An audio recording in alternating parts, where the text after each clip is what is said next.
So we're at Carroll University for the Walkway Thought Revolution College Campus Tour, and we have this really cool, unique experience where 3 students from the Carroll Leftist, is it the Carroll Leftist Club?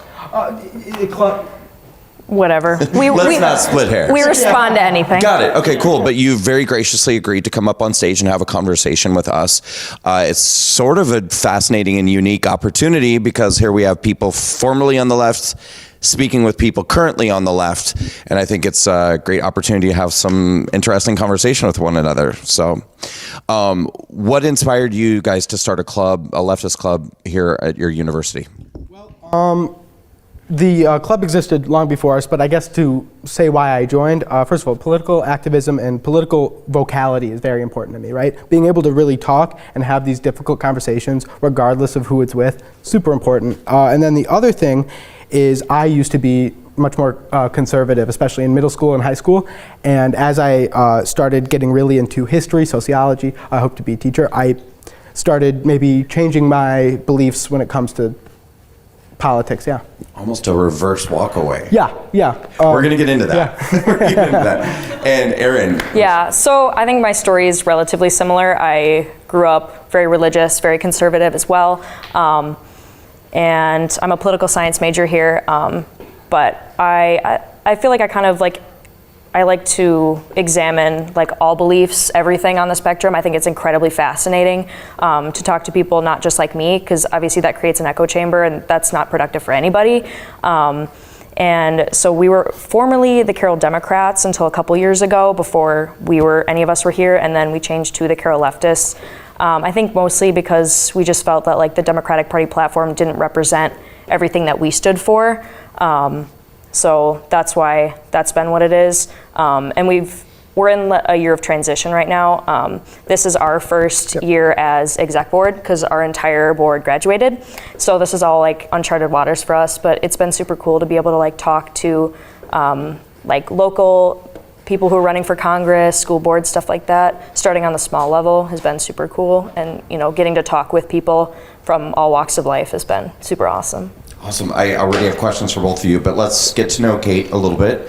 So Kate, tell us about yourself, please. My story is kind of opposite of Erin's. I grew up very liberal and on that side, and I grew up actually in a very small, very highly conservative town, so I kind of felt more isolated in my beliefs, and a lot of times I would be scared to say stuff in school because other people would be well, whatever, because I'm not religious at all. I didn't grow up in that kind of background. A lot of stuff I've learned from you and my friends growing up. So I would be at school oh, I have no religion. Then people would be why don't you have religion? What's wrong with you? And I'm I don't know, I just don't believe that kind of stuff. So I kind of joined Leftist, one, because Erin's my best friend. She was come to a meeting. And I was okay. And also I kind of wanted to be more involved in that stuff and find kind of community that represented me more, because it was very isolating and sometimes hard in my town. So I'm really glad I joined. So you said something that really fascinated me. You said that the Democrats didn't really represent your values. Now, in my mind, leftist seems further left than Democrat. So is that how you feel? Yeah, so for me, as someone who studies political science and looking at our two-party system here, I kind of see the Republicans and Democrats as two different sides of the same coin, and I don't like that coin, if I'm being completely honest. My best analogy for it is we've had a number of garbage bins on campus that say recycling and garbage, and they empty into the same garbage bag. So I just kind of felt stuck. When I was younger, I identified as Republican because that's what my parents identified as. They voted straight ticket like that, and I was awesome, that's what I gotta do because I like my mom and dad. But then I was I'm not really sure if I like that. But then I looked at the Democratic Party platform and I was well, I don't really know if I like that either. Because I see a lot of hypocrisy in the Democratic Party as well as the Republican Party. I mean, any political party, you're gonna have these issues, especially when it's a big tent party. It's gonna encompass more beliefs than you can fit in one cohesive party label. So I just felt that the Democratic Party, as much as people don't want to believe it, it is a capitalist party. And Carroll Leftist does not advocate for capitalist values. So we just couldn't have that Democratic label with us. You have something to add? Oh, yeah. Real quick, and everybody jump in whenever you want. Let's just make it an open conversation. Okay. Yeah. To add to that, from some sort of my point of view, is well, Democrats are obviously welcome in our club. I mean, there's still so are Republicans. There's two clubs. Yeah, Republicans are absolutely. We really like open conversations.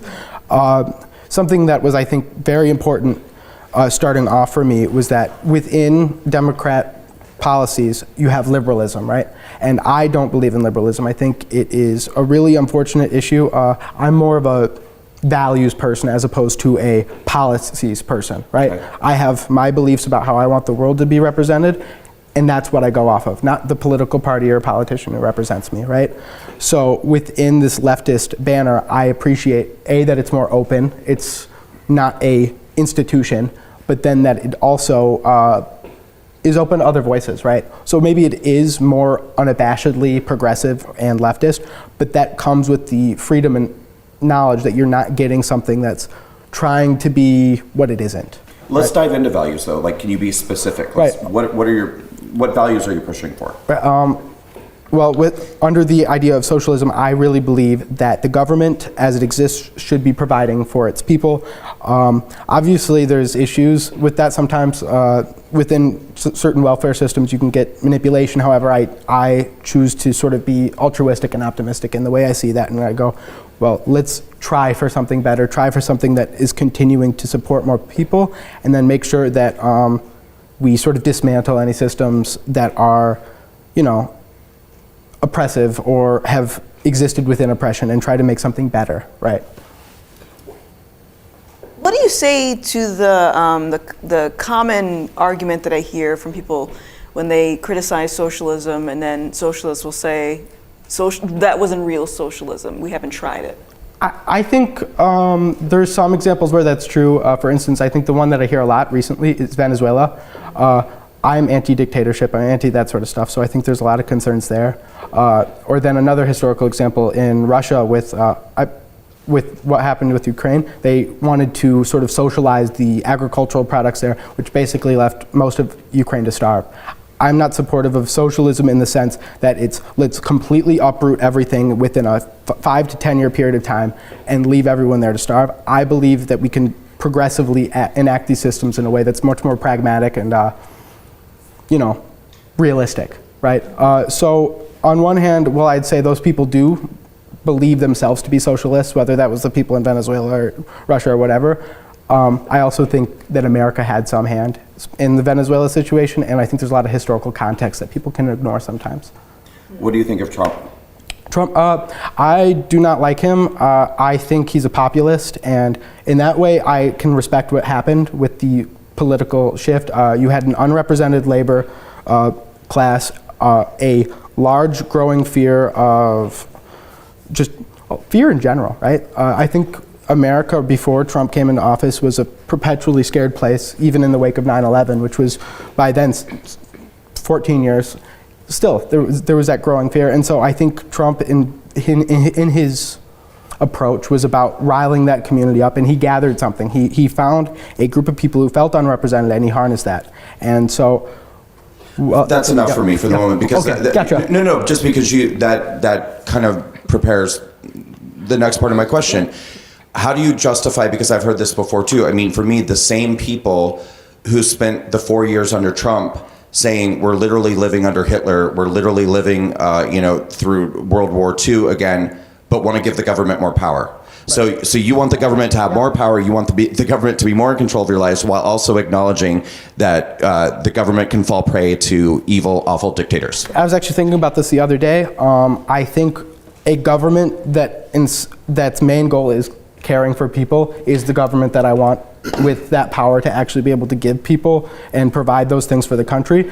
Under the current system, I don't necessarily want that. I want politicians who are currently in office not to be in charge once that system comes into play, if it ever did, because I think, A, they do it wrong, right?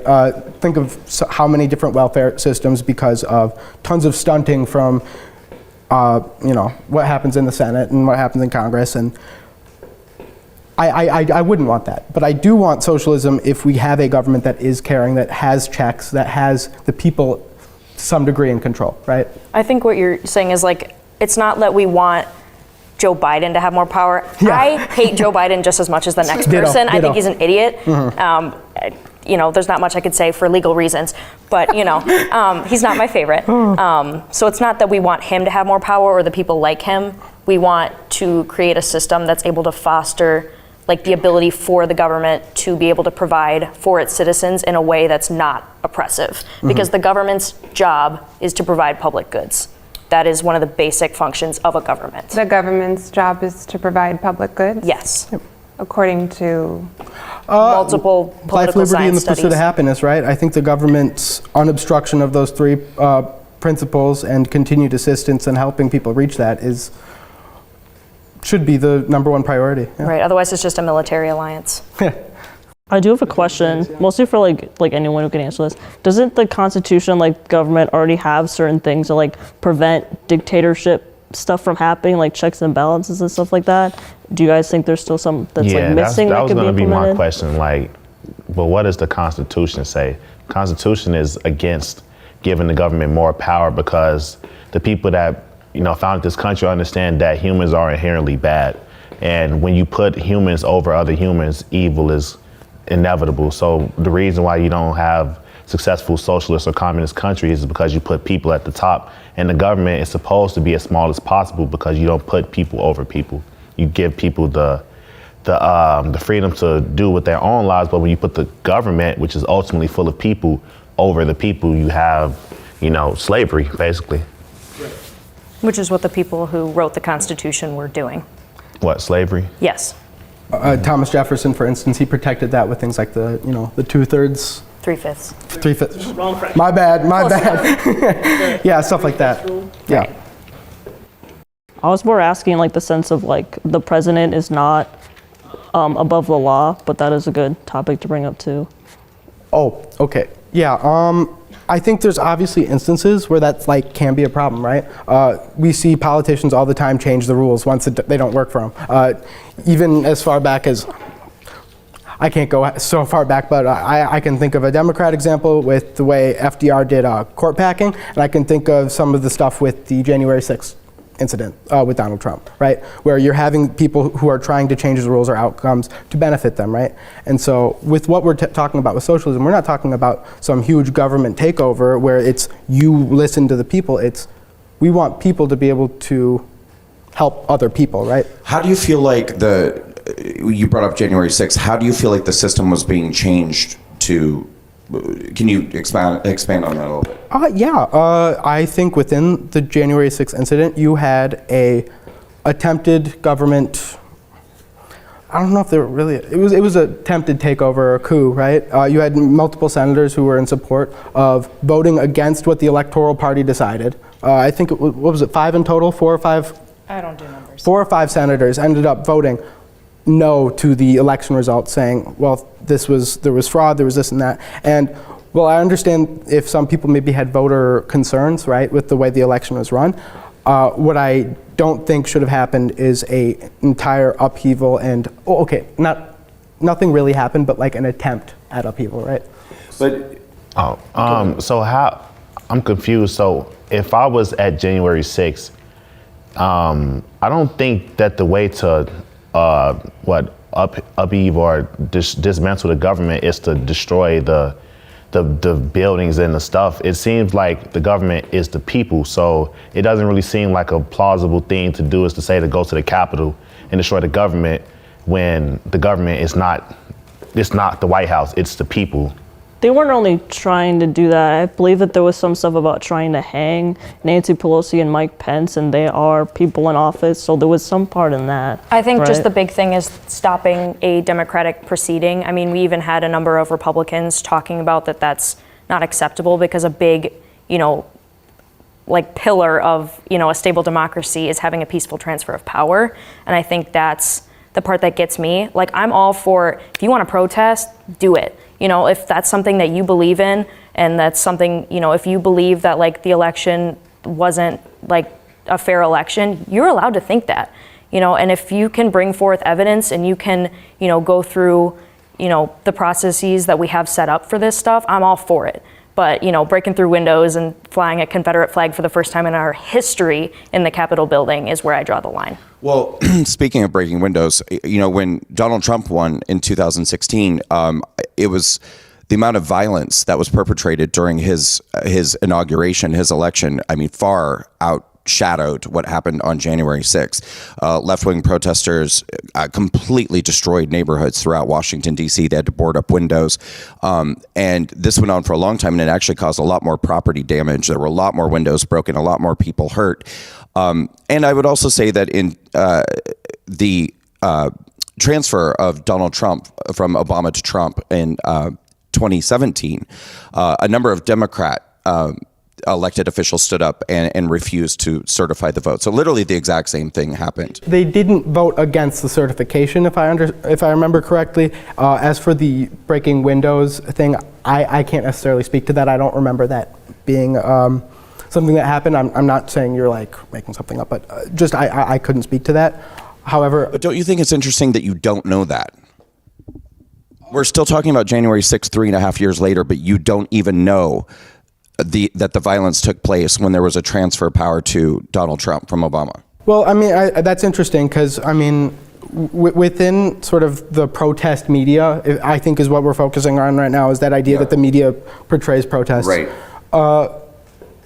Firstly, with what you mentioned, it's a little difficult to compare scattered, maybe less organized protests and general acts of violence that happened out of the result of the election to the very to the very centralized and deliberate, focused attacks and violence that happened on January 6th, right?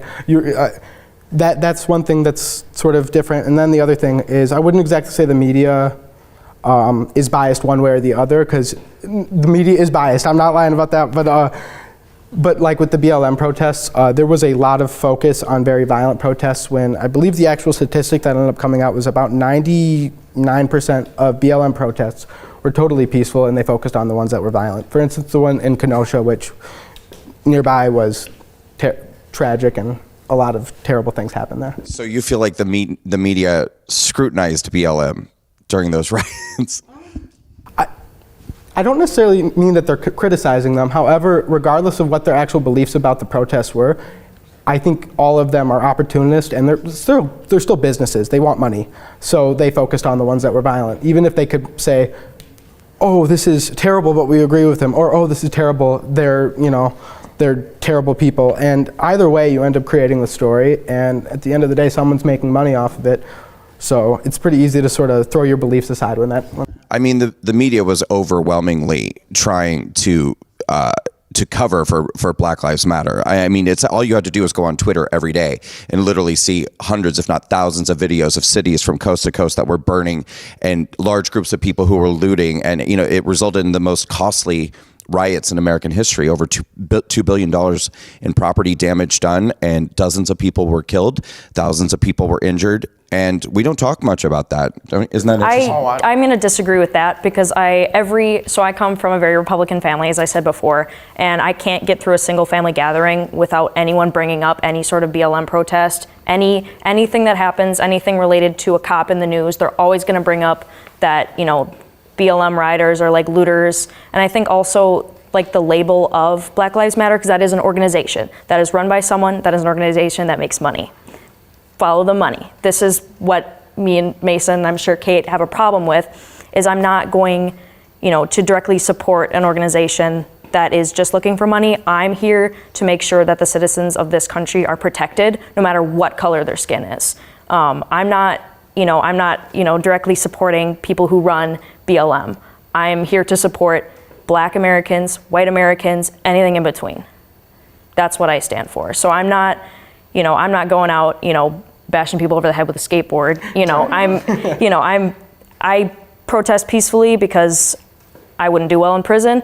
That is what it is. When you talk about protecting Black Americans, what are you protecting them from? Racism. It's incredibly prevalent. What's racism? Do you think you can eradicate racism? I don't think I'm not going to stamp it out of somebody, because we have freedom of thought in this country, and I think that's incredibly important.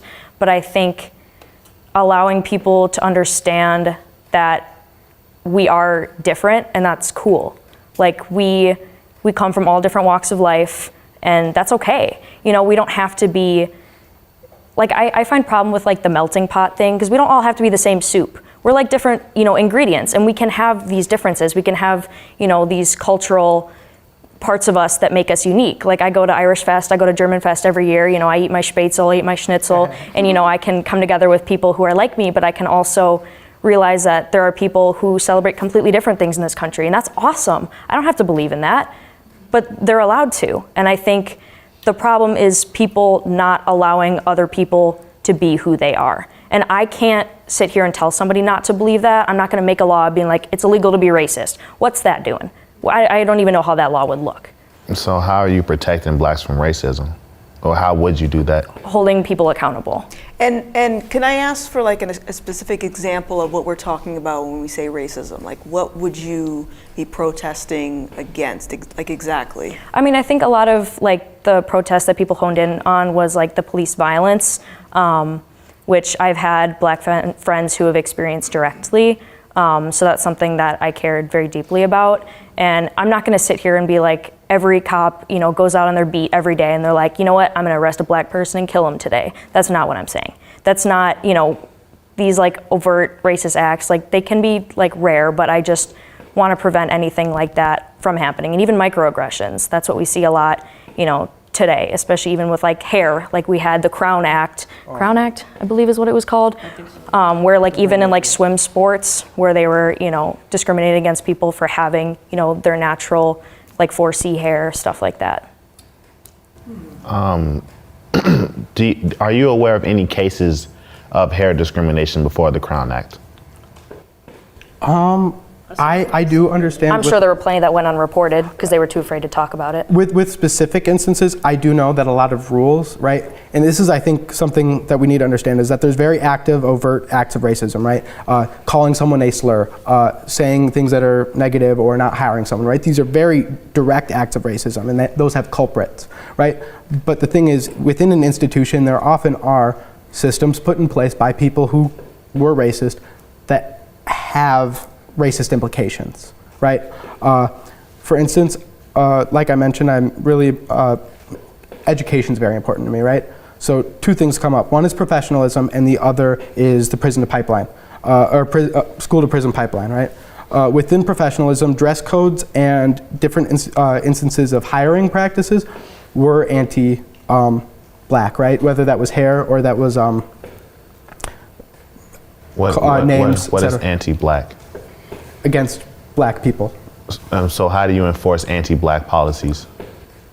Well, racist hiring practices, like I mentioned, enforcing dress codes and different ways of acting within the school system or within any other system that makes students of color act within different, more white cultural systems, right? So if a black person dressed a certain way and acted a certain way, would they get the job?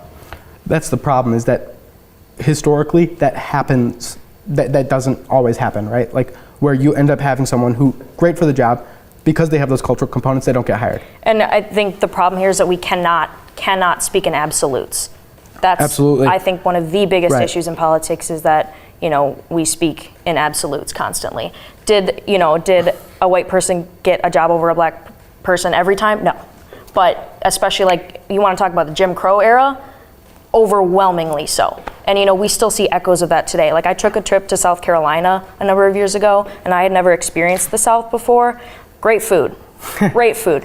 But the amount of people calling, you know, the Civil War, the War of Northern Aggression, waving Confederate flags everywhere, and it just wasn't what I was used to. And you know, I can just see echoes of the past. While we may not want to, you know, associate with that, I mean, there's part of that still with us. Well, to that end, how do you guys account for the fact that in the Jim Crow era, post-slavery, the black community was actually doing a lot better than they are today? They had 70% of fathers in the home as opposed to today where it's the opposite. So when we had actual slavery. So you're saying Jim Crow was good? That's not what I said. I said that at that time, post-slavery, the black community was doing a lot better. They had fathers in the homes. I don't think that's true. Sharecropping, absolutely true. They had the highest You're looking at marriage one. rate. I'm really They glad. had more than white people. Yeah, they had as far the as- highest marriage rate. But if They you talk about had- sharecropping, not great. No, of course No. there's instances of racism, but I'm asking if you're saying we have this institutionalized racism and we've been devolving ever since, how do you account for when we actually had racist By what people? metrics? Like what instances? Fathers in the home and the husbands and wives together, Okay, so the you're black saying that there families was, and the wealth. so there's solidarity within black homes and there's solidarity within black wealth, right? First of all, within the Jim Crow instance, you had something like the Tulsa race massacres happen. Which they rebuilt. They rebuilt, but many of them were dead afterwards, and many of them were not able to reach the same height or reach the same success they had prior. They actually did better. Like with Black Wall Street, they destroyed Black Wall Street, but they rebuilt it back 3 times better. So these scenarios that we bring up from the past of these so-called massacres, which they just recently started calling them massacres because they weren't massacres. They just started. Yeah, people die every day, but they don't call those massacres. They call these things massacres to kind of ramp up that fear factor, but in reality, it was something that evil people did to some nice people, and the nice people got back together and rebuilt their stuff. And we're still telling these old stories as if that's happening today. I think, first of all, old stories, there's several, like, that only ended in the 60s. My grandparents were alive for some of that. My dad was alive. Right. This was not as far away as people say it was, and then to speak to what you mentioned with black homes and that sort of togetherness, actually, after segregation ended, you had government systems that still wanted to try to sort of control and dictate these situations, right? So, black individuals, and sort of keep, stratification, yeah. So I think there was a really unfortunate thing that happened, which was suburban sprawl and different hiring practices and housing practices such as redlining that actually caused black people to have to spread out further and away from each other and divide these communities, right? So you have people being forced to move out, and you have white people leaving cities and different areas in droves, and that leads to areas where you have a group of African Americans who were doing fine previously, who suddenly aren't receiving as much funding because half the population left, don't have the same, you know what I mean? I get what I get your point. So with the redlining and the white flight and all of that stuff, basically it's cause and effect. You really got to see what came first and what came after. What came first is that there were government institutions that were actively helping black people specifically and giving them loans and giving them stuff to help them start their, get their economy together or whatever, because they were struggling. They were struggling because the fathers weren't in the house and the economy was just breaking down. So they were giving the blacks like affirmative action way back before then. You know what started happening? They started stealing. They stopped paying back the loans, and it put their economy in the red zone. That's what the redlining is. They were together and they collectively were not paying back loans and destroying their credit. So if I'm a bank and every time I give to this group of people money and they don't give it back, I will stop giving them money. Right, and that's the problem, is that the banks had a financial mindset when the problem was there was a huge equity issue taking place that caused the banks to have that mindset, right? You had poor education, you had lack of education on financial literacy dating back to the end of the Civil War, where black people were not getting financial literacy. Financial literacy? Well, first of all, there's plenty of different government programs that exist, and as well as they've started to. I'd say within teaching it in any schools. So why is it that when we don't learn financial education in schools? Because it's generational. It's generational. It's generational. But no school is teaching. If it's generational, that means the family needs to be teaching, right? Not necessarily, because the problem is within, I'd say, the last, since the 1950s, right? The communities that we've existed in have changed, right? So we've gone from a place where the nuclear family was part of a very communal structure between your neighborhoods to being very individualized. And so well, that would have maybe worked at one time. It's not the case anymore. Doesn't work anymore? The nuclear family as an idea worked within the idea that not only did you have an intergenerational household, where this was, your grandparents maybe would have lived with you, or you lived. So it's like the mother, father, like 2 kids, and you survive on the father's income. So I think what you're getting at is that a lot of families can't survive on one income anymore. Why is that? Because it's too expensive to live. And why did it get expensive? Because Well, I can tell you money, why. Greed. Because when there was one person per household getting taxed and one person bringing the money in and spending the money out, the government can only tax one person. And there was no need for public schools, there was no need for daycare centers, there was no need for none of that because women weren't working in mass. Now, So we should women, work in mass? I'm not finished yet. When women get out and start working in mass, now the government can tax 2 people, basically inflating the economy because there's more money flowing and the dollar is worth less. So now you have 2 parents out of the house. Who's watching the kids? You send the kids to public school. Now you have to be taxed more to pay for the public schools. That in common, is socialism. That is socialism. When it was really the nuclear family, it was more capitalist. You eat from your own fruit and you take care of you and your family. Once you start dividing the family, 2 parents going to work and a kid going to school, you have to compensate somehow to make up for the resources that you lose that you would necessarily get in the house. Well, the problem is you're arguing for this sort of utopian society version of the nuclear family that can't exist. It was real. And so the thing is, public institutions have had to come in and help because that situation does not exist anymore. It does not work anymore. It was working, and then they changed it. Now it's not working. Wait, so are you saying that public institutions came into place and then they undid the nuclear family? No, what happened was that did happen, by the way. The family was together. Yeah, the family was together, and you have these social services because who doesn't want handouts? Who doesn't want help, quote unquote, right? So you kind of take the bait and you pay for it. You literally pay for it, and all of a sudden you're getting taxed 40% on your income to pay for a whole bunch of stuff that you're not even necessarily involved in. Can I jump in for a second because of the point that Natalie was making earlier too? If you go back to the 1960s and the 1970s, black families, the percentages of the nuclear family being intact and fathers being in the home was literally like double what it is today. And a huge part of that is that the government stepped in and started incentivizing single parent homes, which disproportionately affected the black community. They essentially started telling black women, don't marry your baby's father, and we will be your baby's father. We will take care of your children for you. And now you have this epidemic in the black community of fatherless children and single mothers. So that is actually exactly what happened. Could you point to any specific laws? Because I want to make sure that Welfare. I'm educated enough. I mean specific. Yeah, so laws. the welfare policy, anyone that is eligible for welfare needs to not be married. You can't be married to receive welfare in Section 8. My grandma lived through that. She was in Cabrini Green in the projects and stuff. And she told me that she remembered them enforcing the welfare. Of course, they wasn't coming snatching folks out the house. They wasn't doing that. It was more so if, they kind of hang it here like, yeah, if you want this, you know what you got to do, right? So a lot of people, most people took the bait. My grandma, for a change, she said that she wasn't going to take that because she knew that her kids needed their father. And the thing is, it's not only on the government. I will say that the black community has a very large part to play in it as a whole because my granddad was a Rolling Stone. Whenever he went, she went right along with him. She knew that breaking the family was the single most detrimental thing that you can do. And having this happen community-wide is, you see what's happening.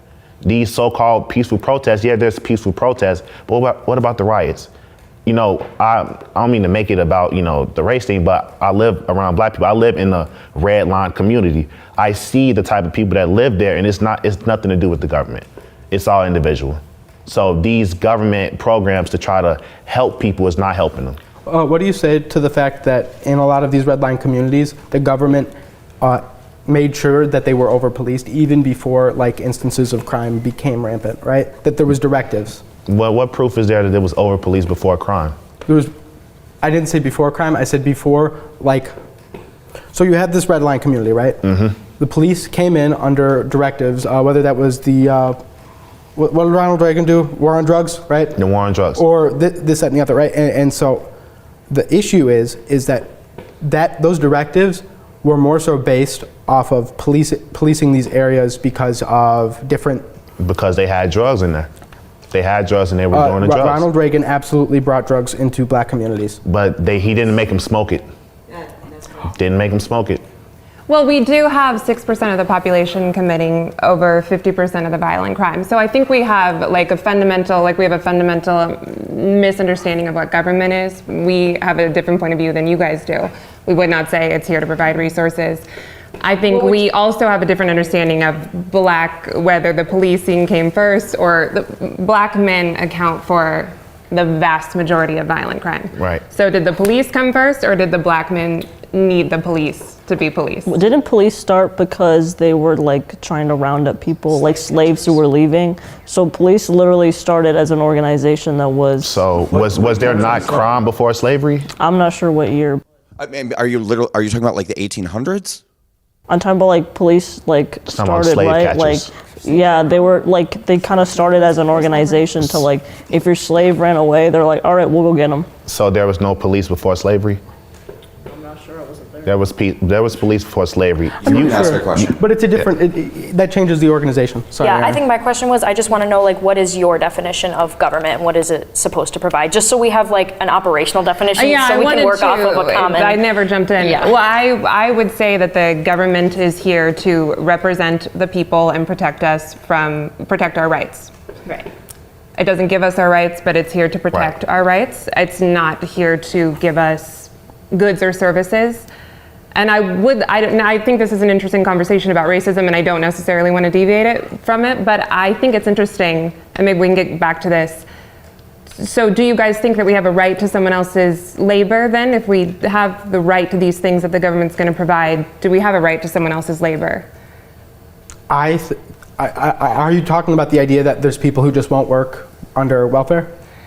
No, I'm not necessarily talking about, this is more of a general idea. I mean, I've been wanting to ask, because I know we all have different facts here and we all have different knowledge. Right, but yeah. So you don't support violence because you condemn violence, I get that. So how do we move forward? Because I hear you saying that the government has kind of stepped in to help with welfare, but we're still very racist.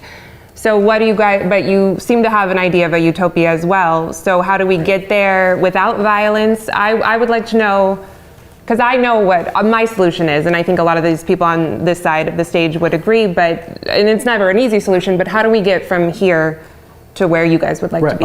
And one thing, just to speak to what you said at the very beginning of that, you guys are definitely very well researched on this. We have researched through classes and certain. Yeah. Right. We're 19. Right. Yeah. And I admire you guys for this was a little being on the stage. It's been a very equal conversation. Right. Yeah. So with what you said though there, right. So with first the point you made about welfare still somewhat existing.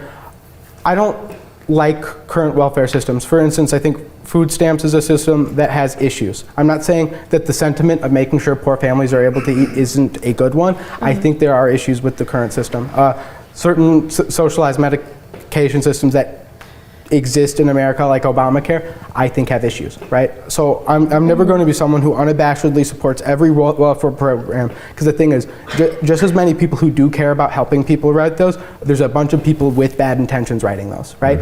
For instance, I did a class on certain disability education stuff, right? And something that was really interesting to me is that a lot of privatization supporting people who supported privatized education passed a lot of these ADA laws, but one of the things they put into place is that, well, the public schools have to very much follow this to get government funding. Privatized schools have no need to follow anything relating to the ADA or Title IX, for instance, and I think that's a really concerning instance, right? Where you're having a program that exists for welfare, but it's affecting public schools, not private schools, right? I think that's really concerning. But then, to your final point about what I would do, like I said, I'm based off of values as opposed to policy, so I can't give you the step-by-step blueprint of how we make the world great, but I have a vision and I have a hope for what could be better. And so with that, I think empowering and continuing to create a stronger and more equitable education system that makes sure its voters are well informed and genuinely just caring, informed people. I'm not saying left wing or right wing. I despise the idea of putting like political ideology into school. The way I talk now is not how I would talk, you know, in one of my classes on education, right? Is what we need to do. Because if we create this educated group of voters, then they will vote for better politicians, and they'll vote for politicians who are genuine and supportive and are willing to make a lot of fundamental changes. Because, for instance, Congress, and I'm assuming you probably are going to agree with me on this, Congress needs to have term limits. We need to get rid of maybe the two-party system. We need to get rid of sort of the level of... I was just going to ask you about that. Actually, I was just going to... So is your utopian vision for the future of America socialist? Yeah. Although I don't, like I said earlier with like the thing I mentioned about the USSR, I don't think we should jump straight to it in like 5 years in some crazy upheaval. And we're not revolution. talking about some military dictatorship. And I don't want to put a label, because I don't think we also have to have like one vision. Right. I think for me, like, I'm one person, but you know, I just want to be able to make as much like individual change as possible. Like I focused a lot, and I've honed our group's focus in a lot on like school board elections, because that's something that like I can talk to those candidates directly. I grew up in Waukesha. I went through the school system for all 12, 13 years. So that's an area I can make a difference in. But I think also the big thing is it's not what I want. You know, I don't want to be like, I'm going to be, you know, we're going to be a socialist America. I'm going to be, you know, Emperor Aaron. You know, that's not like what we're trying to do here. Well, and I'm not trying to box you into a corner by using the term socialist. That's not what I was doing. But I do think, you know, if socialist, I think, is kind of a shorthand term for essentially saying what you've kind of already said. The government should be bigger. It should have more control, and that it should be responsible for kind of equalizing the wrongs in society. One thing I want to understand, what do you mean by more control? Because generally speaking, I don't like the idea of this like very powerful hierarchy. Right. I want something where people are given their fair shake and it's more direct. I like a direct democracy approach. Not saying that it's totally feasible right now in 2024 America, but generally the more representation individuals have is important. I'll give you an example. So we probably identify the same problems. Like you probably would look at the black community and say this is a community that's struggling and being treated unfairly, and they're struggling because they've been the victims of systemic racism, or they're currently the victims of systemic racism. I believe that the black community is struggling as well, but I believe that they're struggling largely based off the choices that they're making in their personal lives. I think that there's a high rate of people dropping out of high school. There's a high rate of people getting pregnant and engaging in fatherless homes. And these are the reasons, these are things that are very directly contributing to poverty. And in what you would probably call, well, they're not inheriting generational wealth. Well, that's true. But these problems have been existing now for decades and generations, so they are being passed down. Where a welfare participant is having children who are becoming welfare participants, and this is going on and on. I don't believe that the answer to that problem is growing the government and saying that we need to tax more people, we need to take more people's money and distribute that wealth more equitably to people. I think that we need to empower people to make better choices. Finish high school, if the right choice for you is to get a college degree, wait to get married, and you'll have a successful future if you follow a formula that works for so many people. You'd mentioned the taxing thing, right? First of all, I'm of the belief, and I hope I didn't. Does anyone disagree with it? No, I agree with everything with you the taxing said. thing. I think a lot of heads shaking here. That, Yeah, nodding. That representing people's needs through taxes is a good thing. Europe seems to succeed very often from this. One thing I don't like in America is that while we do have a already fairly high tax rate in this country, and this is more of a fundamental thing. I don't necessarily think this is something where you're going to be like, well, actually, I think there should be some more progressive tax rates in America. But then the other thing is I think we overly spend on the military, right? Well, first of all, we're involving ourselves in conflicts that we do not need to be a part of, or we're funding. On that much we can agree. Right. Like, yes. I think we have a lot of issues there, and the thing is, we leave Afghanistan, and then all of a sudden we're like, which war can we spend this $2 billion surplus on? When we shouldn't be. We have most of the countries with high military spending are our allies, and so I'm not saying we shouldn't advance military technology or continue supporting our troops.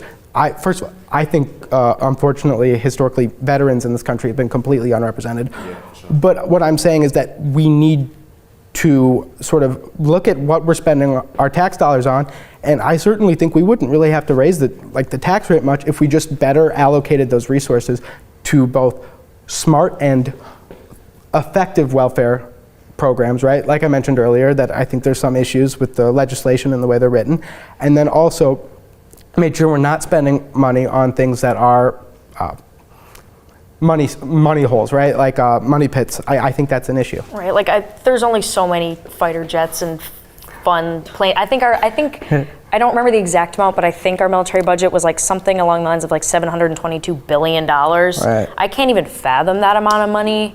And like thinking of like what that could do if we put that into like our schools, our roads. Absolutely. The potholes at the end of my street turn off my check engine light every time I go over them, and I would like them to be fixed. So there's, I'm glad that we found, some common ground, around like, especially like the military. Cause I mean, I've got friends serving in the military right now. I've got military family, veteran family. And I think it's sad to see, from both sides, I think the disrespect towards our veterans. Like you can agree, disagree. Like the whole Vietnam War, obviously that was a controversial thing, but those people, they went through a lot. I had, my great uncle came back from Vietnam with schizophrenia. And he was treated like nothing. He didn't even get a welcome home. And he ended up taking his own life because there was no one there to support him when he got back. So I think that's incredibly disappointing. I want to ask you a few things too, because you were relatively young in 2020. And so I don't want to speak on behalf of anyone else, but I'll say to me, I felt like we got a terrifying glimpse of what can happen when government has too much control during the COVID pandemic. I want to hear from you, but I wouldn't be surprised to hear we probably have differing opinions about the validity of the COVID pandemic.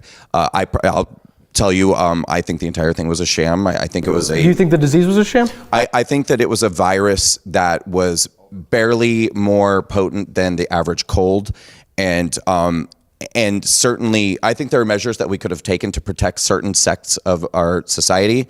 I think that taking an entirely healthy populace and locking them down was 100% the wrong thing to do. And so, for me, it's not just a question of did we do the right thing or do the wrong thing. How did we do I think we did the wrong thing, but I think we did it in the most militant possible way. We were about this close to living under martial law, I think, during 2020 and in the years following. And that to me is a taste of what America under socialism would be like. And I'm curious to know your thoughts on that. How would you feel if, let's say that the COVID, because you don't believe that was like real, right? No, that's not what I said. Let's say because you didn't think it was as bad. That's true. Let's say you believe it was as bad as what everyone was telling you, like it's killing all these people, it's terrible. Would you want it to be like how like the USA handled it, or how would you have handled it very differently? No, even if it was that bad. No, what would be your ideal policy, or would there be no policy? If it was that bad, can I offer this? I think if it was that bad, I think humans course correct. I know that right now, if smallpox were to break out, I would be running over people for the vaccine, right? We've got measles outbreaks in daycares now, though, which is a lot of daycare. Okay, and what? Because people are now claiming religious exemptions to not get basic vaccines. My mother will now refuse to get the flu vaccine because of COVID. Do you blame your mother for that, or the response to COVID? I blame my mother because she decided to do Facebook research, and she doesn't like the fact that there's mercury in the vaccine, which if you ask for a single dose, they will not. There's zero vaccine. There's zero vaccine. Zero mercury in the vaccine. There's zero mercury. So she kind of just like followed a rabbit hole after. And I'm not saying that the U.S. response was perfect. It was a mess. And obviously, like, the media had a whole lot to do with that. I mean, we've got celebrities trying to tell us what COVID is. I'm not listening to Cardi B. The Gal Gadot video. Imagine all the people. It was a mess. So you think that we should have a choice, but we should make the correct choice? Well, I'm not get a deciding shot. what somebody else's correct choice is, but I think But you're there's, deciding for your mom. she can do whatever the hell she wants. Okay. But you think she's making the wrong choice. I'm Yes. just trying to parse it out because a lot of us have very strong feelings Right. about the response to COVID. For me, I would have been on your side of the stage prior to the response to COVID. It changed my whole life. It was horrible for me. It was horrible for my family. I survived COVID. I'm very grateful for my health. But it was not the right response for so many people, the vast majority of people, and it changed a lot of our lives on the stage. So you think that, what would you have changed about it? I don't understand. Do you think we should have had a choice, or we Like, don't what have a choice? choice do you mean? Like the masks, the lockdown? Well, we started off like with the question of vaccines? the militancy and how it was forced on us by government. You guys obviously, I don't want to speak for you, I think you I are just want to for know government. what specifically you're talking about Because was I didn't really get to answer your force. question, and it's in the same Okay. vein as what I just she's want to know saying. what specifically you're talking about, like force, like. Right. Well, you were asking me, what do I think the right course of action would have been, even if it was as bad as it was being portrayed in the media, and et cetera. And my answer is the same either way, whether it was what it was, which I don't think it was what the media portrayed. I think that we all have an obligation to self-protect, and every person has to do what's right for you. And if you're a person who is, first of all, even if you're just mentally scared, or if you actually have a condition that makes you more vulnerable, I think you have an obligation to stay home, wear a mask, or whatever measures you feel like are right for you. But you cannot tell me that I have to wear a mask, and that I have to stay home, and that I have to close my business, and that applies to anything. I mean, if you're, depending on what degree you live in fear of what's happening outside, you have to protect yourself, and you can't in any way, shape, or form tell other people what they need to do. Out of curiosity, how do you guys feel about how in I think it was the 1920s, there was the Spanish flu. How do you feel about the fact that when people were making sure that they were staying somewhat quarantined, they were continuing to mask up, that not wearing a mask was actually considered anti-patriotic, right? One, it should be within people's beliefs that we should make sure that everyone is healthy. I think making sure people is healthy, listening to very educated scientists is important. Now, I'm not doing the whole, let's like plug our ears about anything anyone else says and not have concerns because we're human and people have concerns because they're human, and just trust somebody, right? But having respect for people who are in positions where they have a lot of research, right? They're doctors, they're people with a lot of medical knowledge, right? Saying that this is the best course of action, and then a government that doesn't want people to die, even if there were issues with this and that, I think is better than this sort of very no holds barred, let everyone out thing, right? Because if that had happened, you wouldn't have had some people wouldn't have had a choice, right? Because let's say if I was working, right? Let's say if I was a person in labor, sorry. No, you're fine. If I was a person in a very difficult labor job and we didn't do any shutdown, but I was concerned about the vaccine, I wouldn't be able to quarantine myself because I'd get fired. That I don't think is fair, because that's the same. But everybody got fired. Yeah, everybody got fired for not getting the vaccine. Yeah. Can I ask a question quick? Do you think that, because you mentioned, we should listen to people who are in the medical industry, science and stuff like that. Do you think that these people who hold these positions have the capacity to lie? Like, do you think it's... Well, like I said, I think there's certain instances where things could be untruthful or this or that, but generally speaking, I think if we've completely eroded our trust in those sorts of positions, then I think we could say that about so many things, right? We could say that about history, we could say that about science or literature or anything, and then we get to a point where no one trusts anybody, and anyone with a doctorate is just as, and so no one with a doctorate or no one with any sort of actual knowledge on anything has any voice in a conversation pertaining to them, and then we get a bunch of people who maybe aren't as researched about this, being the people who get to be the voice of fact in the room because they're the loudest, and I think that's really unfortunate. So why would you give trust to somebody that hasn't necessarily earned it just because of their title? Now, title doesn't mean in the hierarchical sense, right? Like king, that's not, but doctor. A doctor has earned it. They worked for that degree. They have worked in the field, and taken the classes and they've learned and they've done all the stuff that no one else aside But we from them has done. actively silenced the doctors who oppose the mainstream narrative. Now, there was definitely a couple shut them down. whistleblowers who said this or that, and there were some concerns. However, often in those situations, you saw people who actually were lying. Because like you said, if people can lie, then those people who were whistleblowing and saying, oh, well, don't get the vaccine because There were this not is going to happen. whistleblowers. There was a couple. There was absolutely, it was there like were 5 or 6. thousands of doctors on the opposing side, and we know now that we were lied to because the shot did not prevent spread. We're all sitting on the stage, many of us unvaccinated, frankly, and so we were lied to. We were told that if you get this, you will not get COVID. Joe Biden said in spring of 20, he It was that it absolutely would be did. less- He said, vaxxed up or Donald masked Trump up. also supported the vaccine. I am a I Trump won't- supporter, but I don't believe everything the man says. I don't support everything the man does. He's human, and I disagree with his touting the vaccine. But he also never tried to force it. Joe Biden did try to force it.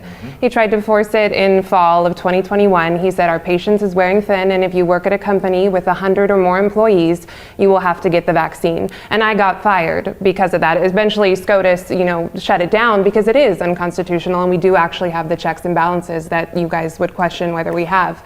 So there were thousands of doctors. There were, and there were also, whether it was doctors or medical professionals or even just citizens, common everyday citizens, anybody who said, advocated for hydroxychloroquine or ivermectin, we were all classified as right-wing conspiracy theory nuts. Everybody was mocked, everybody was shut down, and now it's pretty much universally accepted that those things were actually effective drugs and actually helped a lot of people. Hydroxychloroquine, that's the horse medicine, right? No, that ivermectin is No, ivermectin's the horse medicine. dewormer. Yeah. And you literally just repeated a left-wing narrative. It's a medicine for horses. The same way I don't necessarily think that people... It's used in African countries for river disease. It has use in humans. It had use in humans far before 2020. Did you say river...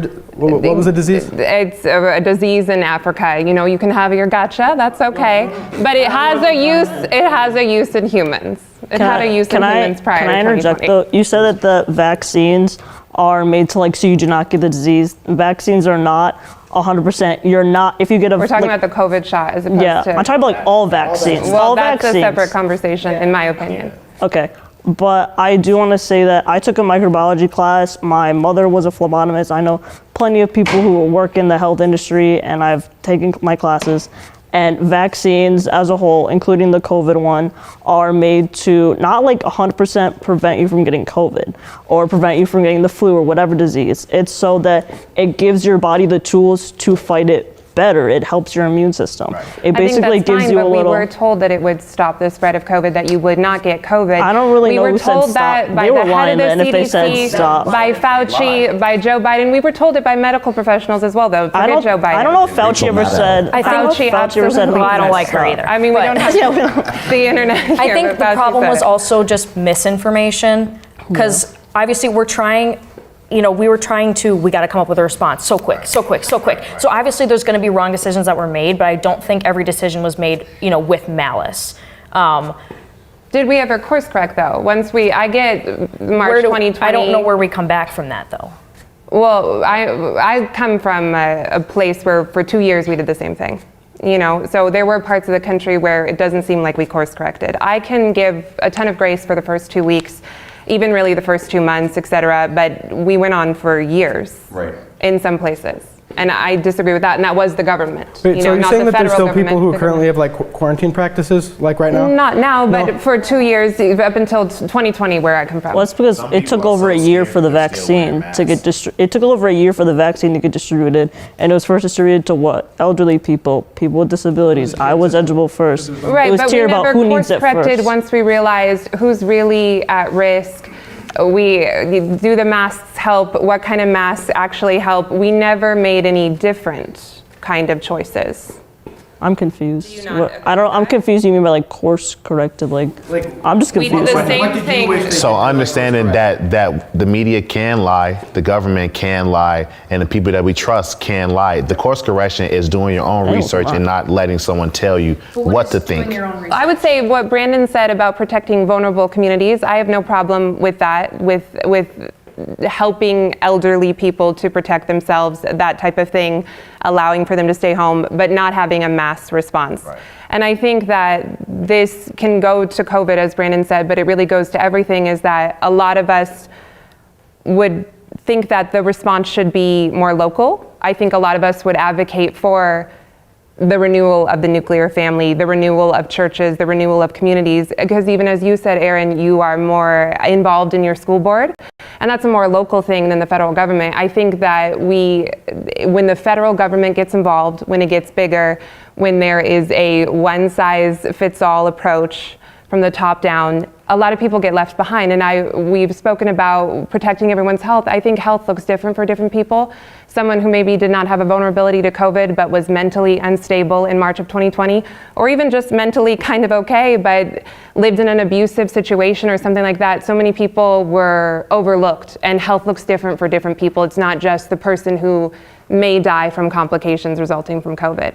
So I think, and you can respond, of course, to this isn't necessarily a question, but I think more local responses are really what I would like to see. I would like families, individuals first, taking care of themselves, then families, then churches, communities, that kind of thing. And I think that's how we get the utopia that we all kind of want to see, because I think we have a lot of the same goals. We don't want people to suffer and live miserable lives, but I think we have different approaches of how to get there. Yeah, I think we're not, proponents of, we want the federal government doing everything. I absolutely local government. That's where I'm focused at right now. That's what, I love. It's a community where I can look at all 90,000 people who live here and be like, I have something in common with you. And we have, that relationship. We've got, I'm working with different environmental groups right now. We've got the Fox River. That's something that's special and important to us. That's, how we live our lives and how, our climate, our social networks, all that, that's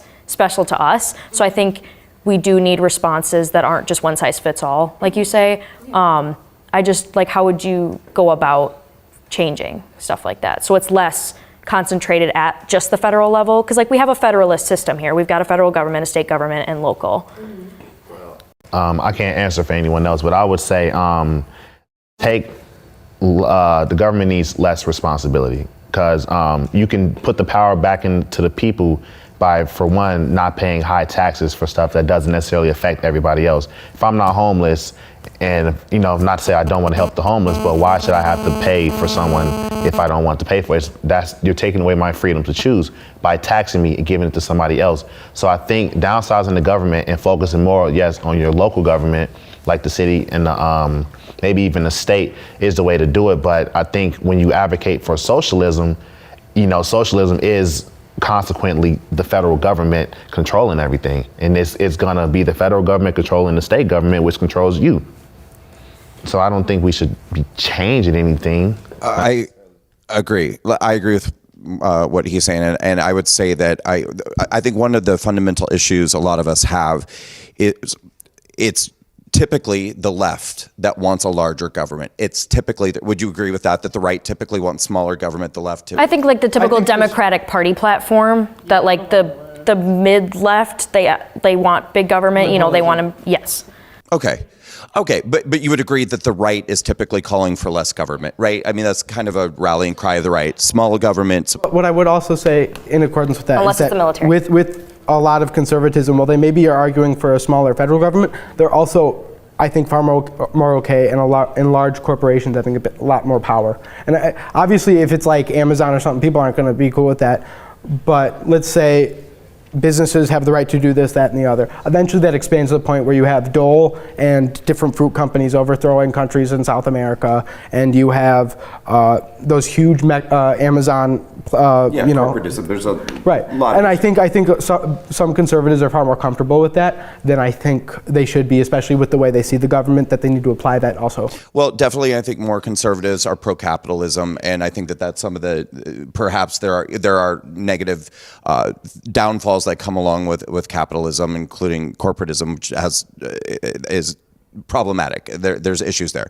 But the point I was going to make was that I think typically people on the right want a smaller federal government. And so you have people on the left who are calling for a larger federal government. And the issue with that is that many of us fundamentally disagree with what you called earlier values, but several different things that the federal government advocates for.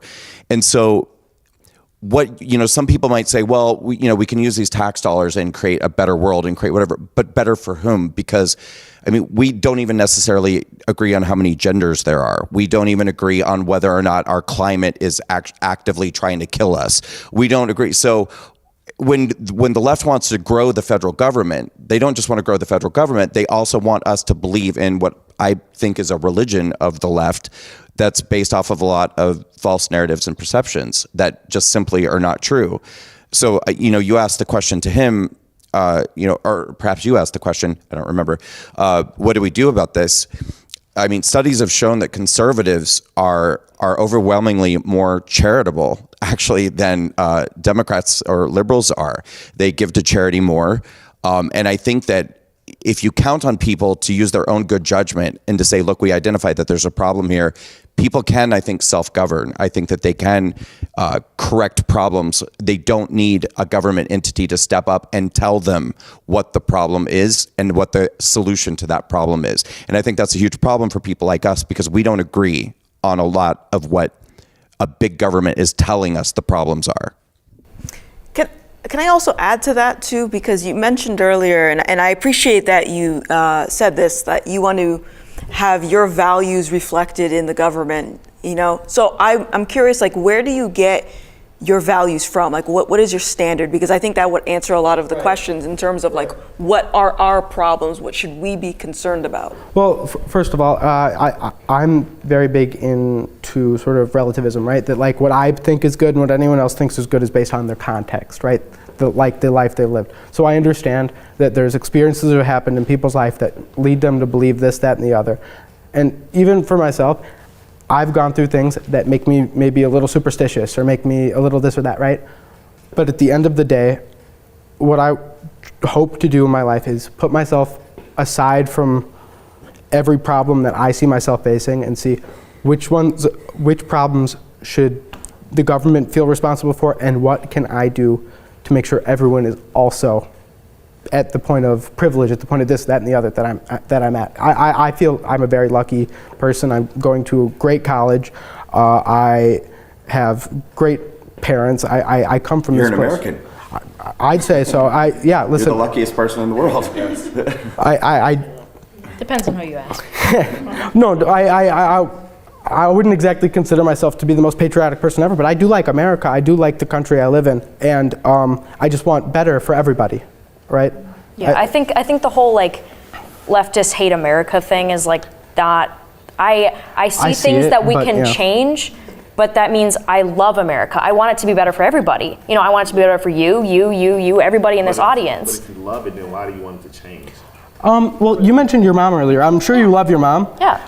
There's things that you wish that she knew or understood. Yeah. Because you want it doesn't mean I her to hate be her. happier. You want her to be doing better, right? Because I think, our world as we know it, it has to grow and evolve. Right. It's not a stagnant kind of thing. It's a living organism. It's made up of living organisms. So I think we're growing and changing, all together. So I think change is good.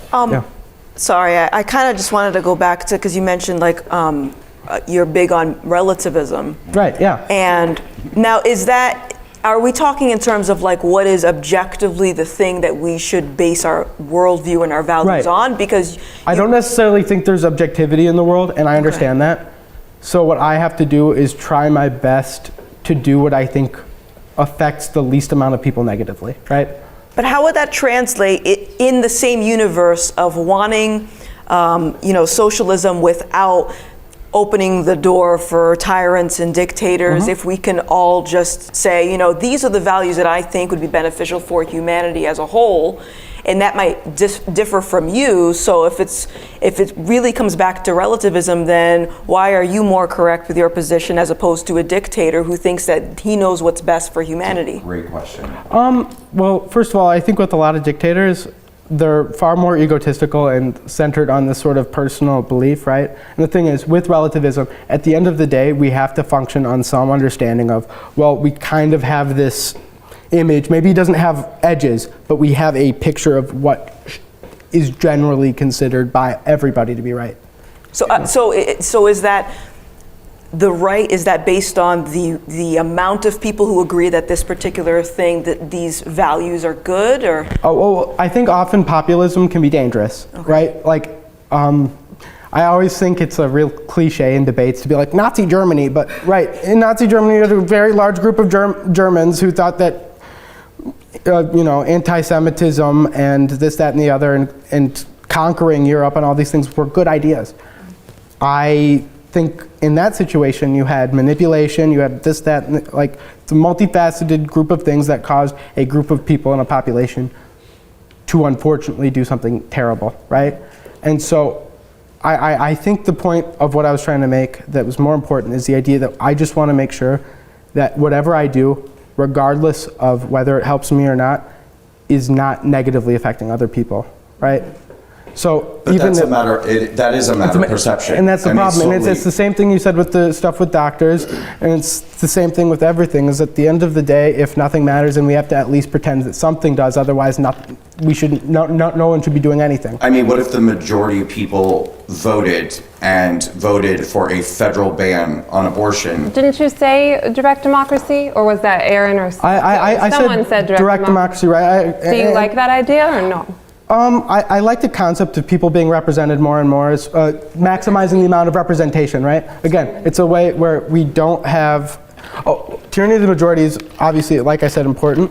And so that's why I didn't say I want complete and total direct democracy. It's also the reason I said I don't like all welfare systems. It's because there needs to be checks and systems that, again, we can try our best to pinpoint how we do these in a way that makes sure that, these good and altruistic ideas aren't taken advantage of and they aren't dismantled. So Brandon was getting at if the majority of people voted for something that you would think would be relatively bad. Right. I don't know. I mean, but then I think that happens with everybody, right? Even within like family disputes, maybe something happens and I disagree, or I'm sort of, I think we've all had moments where we're ostracized or feel ostracized, right? Sure. Where we feel like we're the outsider in an opinion. And I guess you just have to keep, moving on. Yeah, but I guess that's the point, is that, if there were a scenario where there was a vote and people overwhelmingly voted for a federal ban on abortion, number one, I think that at that point you would think that kind of federal control was terrible. You wouldn't like it at all. And I also think that the people who voted for it would think that they were doing something for the greater good. That they, first of all, it's not, whether you're for abortion or not, I think we all agree it's not a good thing for women. It's not like, it's great to get an abortion. It makes me feel so healthy. It's not a party. It's like a bear trying to get its leg out of a trap. Yeah, and I think you're right, but I guess my point is that anybody who people don't believe what they believe because they enjoy hurting people, Right. I think it also, in 2016, the majority of people voted for Donald Trump to be the president. Do I love Donald Trump? No.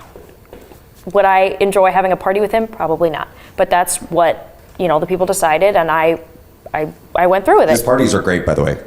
I'm sure. I think he's catered McDonald's. I think he's one of the funniest guys on the planet. Don't get me wrong. I'd love to see him on SNL or something. But politics scares me a little more.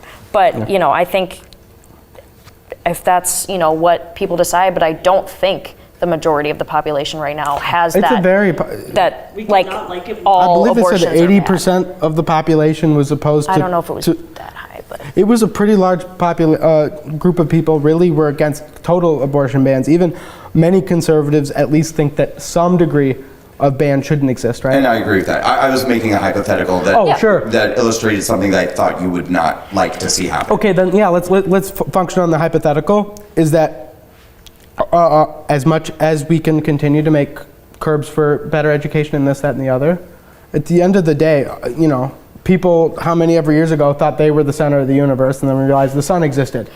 The sun was, yeah. So There's the sun. Yeah, yeah. So when I say what's best for people and this, that, and the other, I'm still coming from my personal context of right and wrong, just like everyone else is. Right. And I think it's also crazy thought here. I'm not right about everything. Crazy. Yeah. There's things that, I may advocate for and I may believe in, even things like 5 years ago that I advocated for.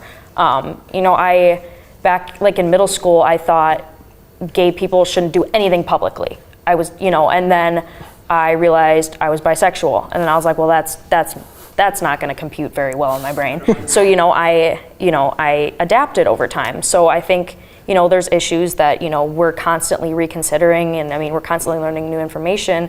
And I think if you've closed yourself off to learning, new things, that it's a moot point. Like I won't discuss with anybody who isn't at least open to learning new information. Like that's why I wanted to come here and speak today, because I'm not right about everything. You guys probably know some things that I don't know. You guys have, brought facts to the table that I hadn't considered before, and I hope that it's been the same both ways. But it's a learning and growing thing, and like I said before, talking in absolutes is not going to get us anywhere. Right. I want to quote Bill Nye: "Everyone you meet knows something that you don't." Oh, hi guys. Thanks for being here. So I'm a little bit older than you. I'm 29. So I guess first, do you guys remember the teacher protest under Scott Walker? It was 2011. You're probably a bit young. Yes, Act 10. I don't remember it, but I remember people talking about it kind of after the fact, but I wasn't sentient enough, I guess. I was a little kid, beating people up on the playground. I wasn't, focused on education. Yeah. So the reason I ask is because I was 16 when that happened, and I vividly remember going to Madison and seeing masses of people just swarming our Capitol. They occupied our Capitol for I believe about a month. They did over $1 million. I think it was over $6 million worth of damages during that time. They were very organized. They had a purpose and intent. And Matt, I think it was Mason that brought this up earlier, but he was saying how January 6th was a coup because it had a purpose and an intent to stop something, to disrupt democratic process. And that was obviously the purpose and intent of the teacher protest. So I'm just curious, what would you classify that as? Is it the same thing? Is it different? Why? I wasn't there to experience it, so I don't know exactly, what it's like. So I can't, I would be much more informed on this if I had watched footage of it. But I think occupying the state capitol is not a good thing. I don't, obviously, do I agree with Act 10? No. I mean, I know Scott Walker. I know his niece. I went to school with her. You can say, what you want about him, and I may have not agreed with that policy, but I don't support, occupying the Capitol over, something you don't like.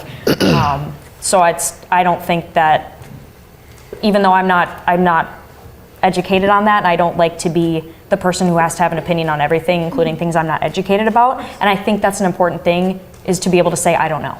I don't know. I wasn't there. And I think you don't have to speak on everything. Right. I don't need to Do have either an of you opinion. have a response to the question?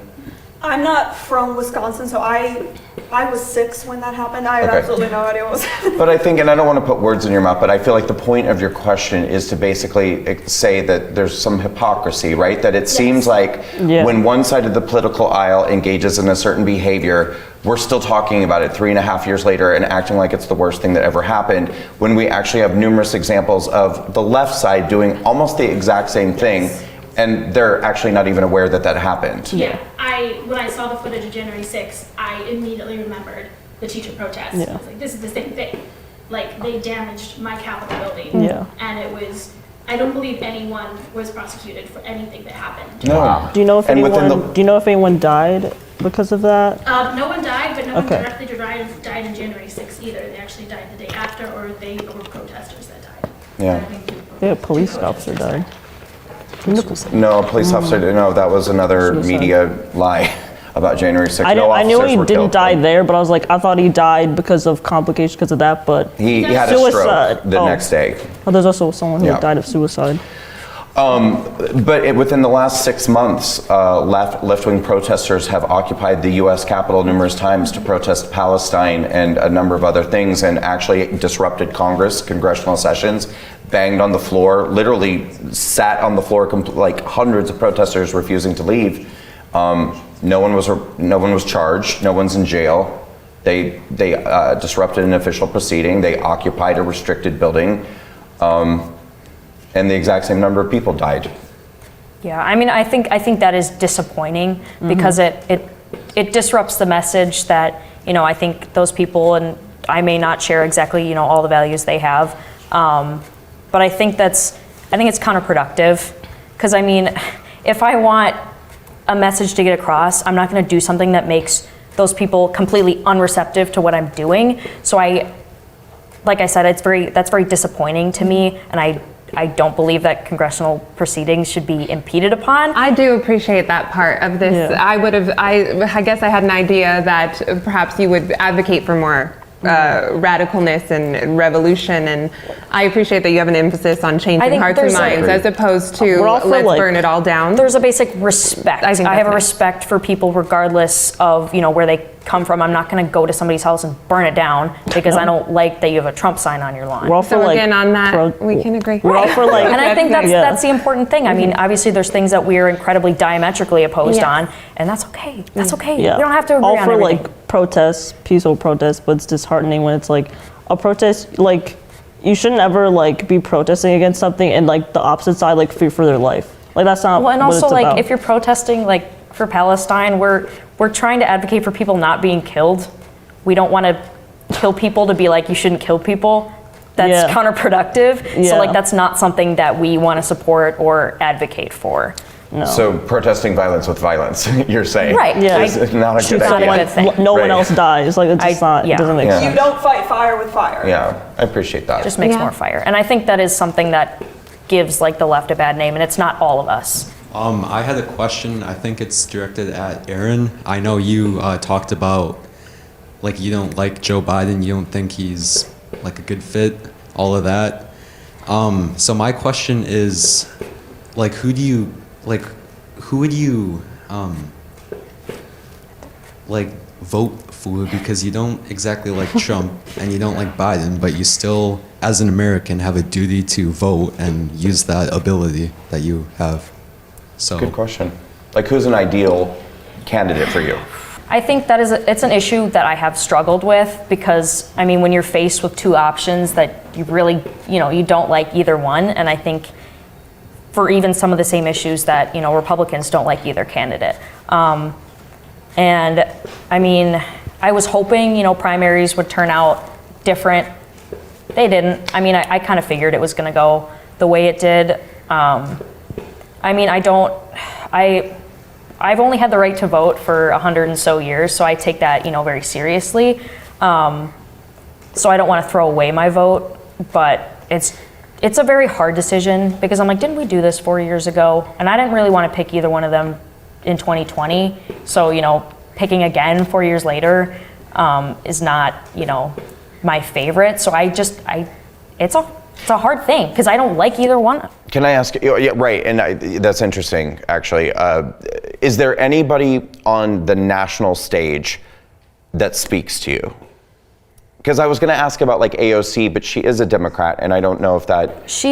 I think a lot of people like her because she's young and she's good at speaking. Is she socialist? Yeah, I guess.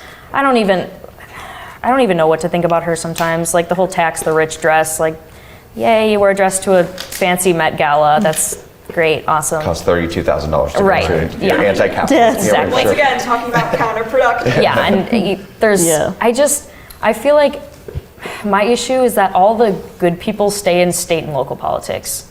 So I have a very hard time emphatically supporting anybody. And I'm not a politician worshiper. I don't like that. They're people, there's things I'm gonna like about them, and there's things I'm really not gonna like about them. So I don't wanna, put that person on a pedestal and be this is the person I want to do everything, and they're gonna be so good, they're gonna be awesome, and I'm gonna love every single thing they do. I can't do that. So you have a vision without really any players to fulfill your vision. Yeah, That's because it just interesting. seems like a very unlikely vision, but I try to be an optimist as best That's as I why can. we have to keep DC small, because the good ones stay. Right, I thought the same thing.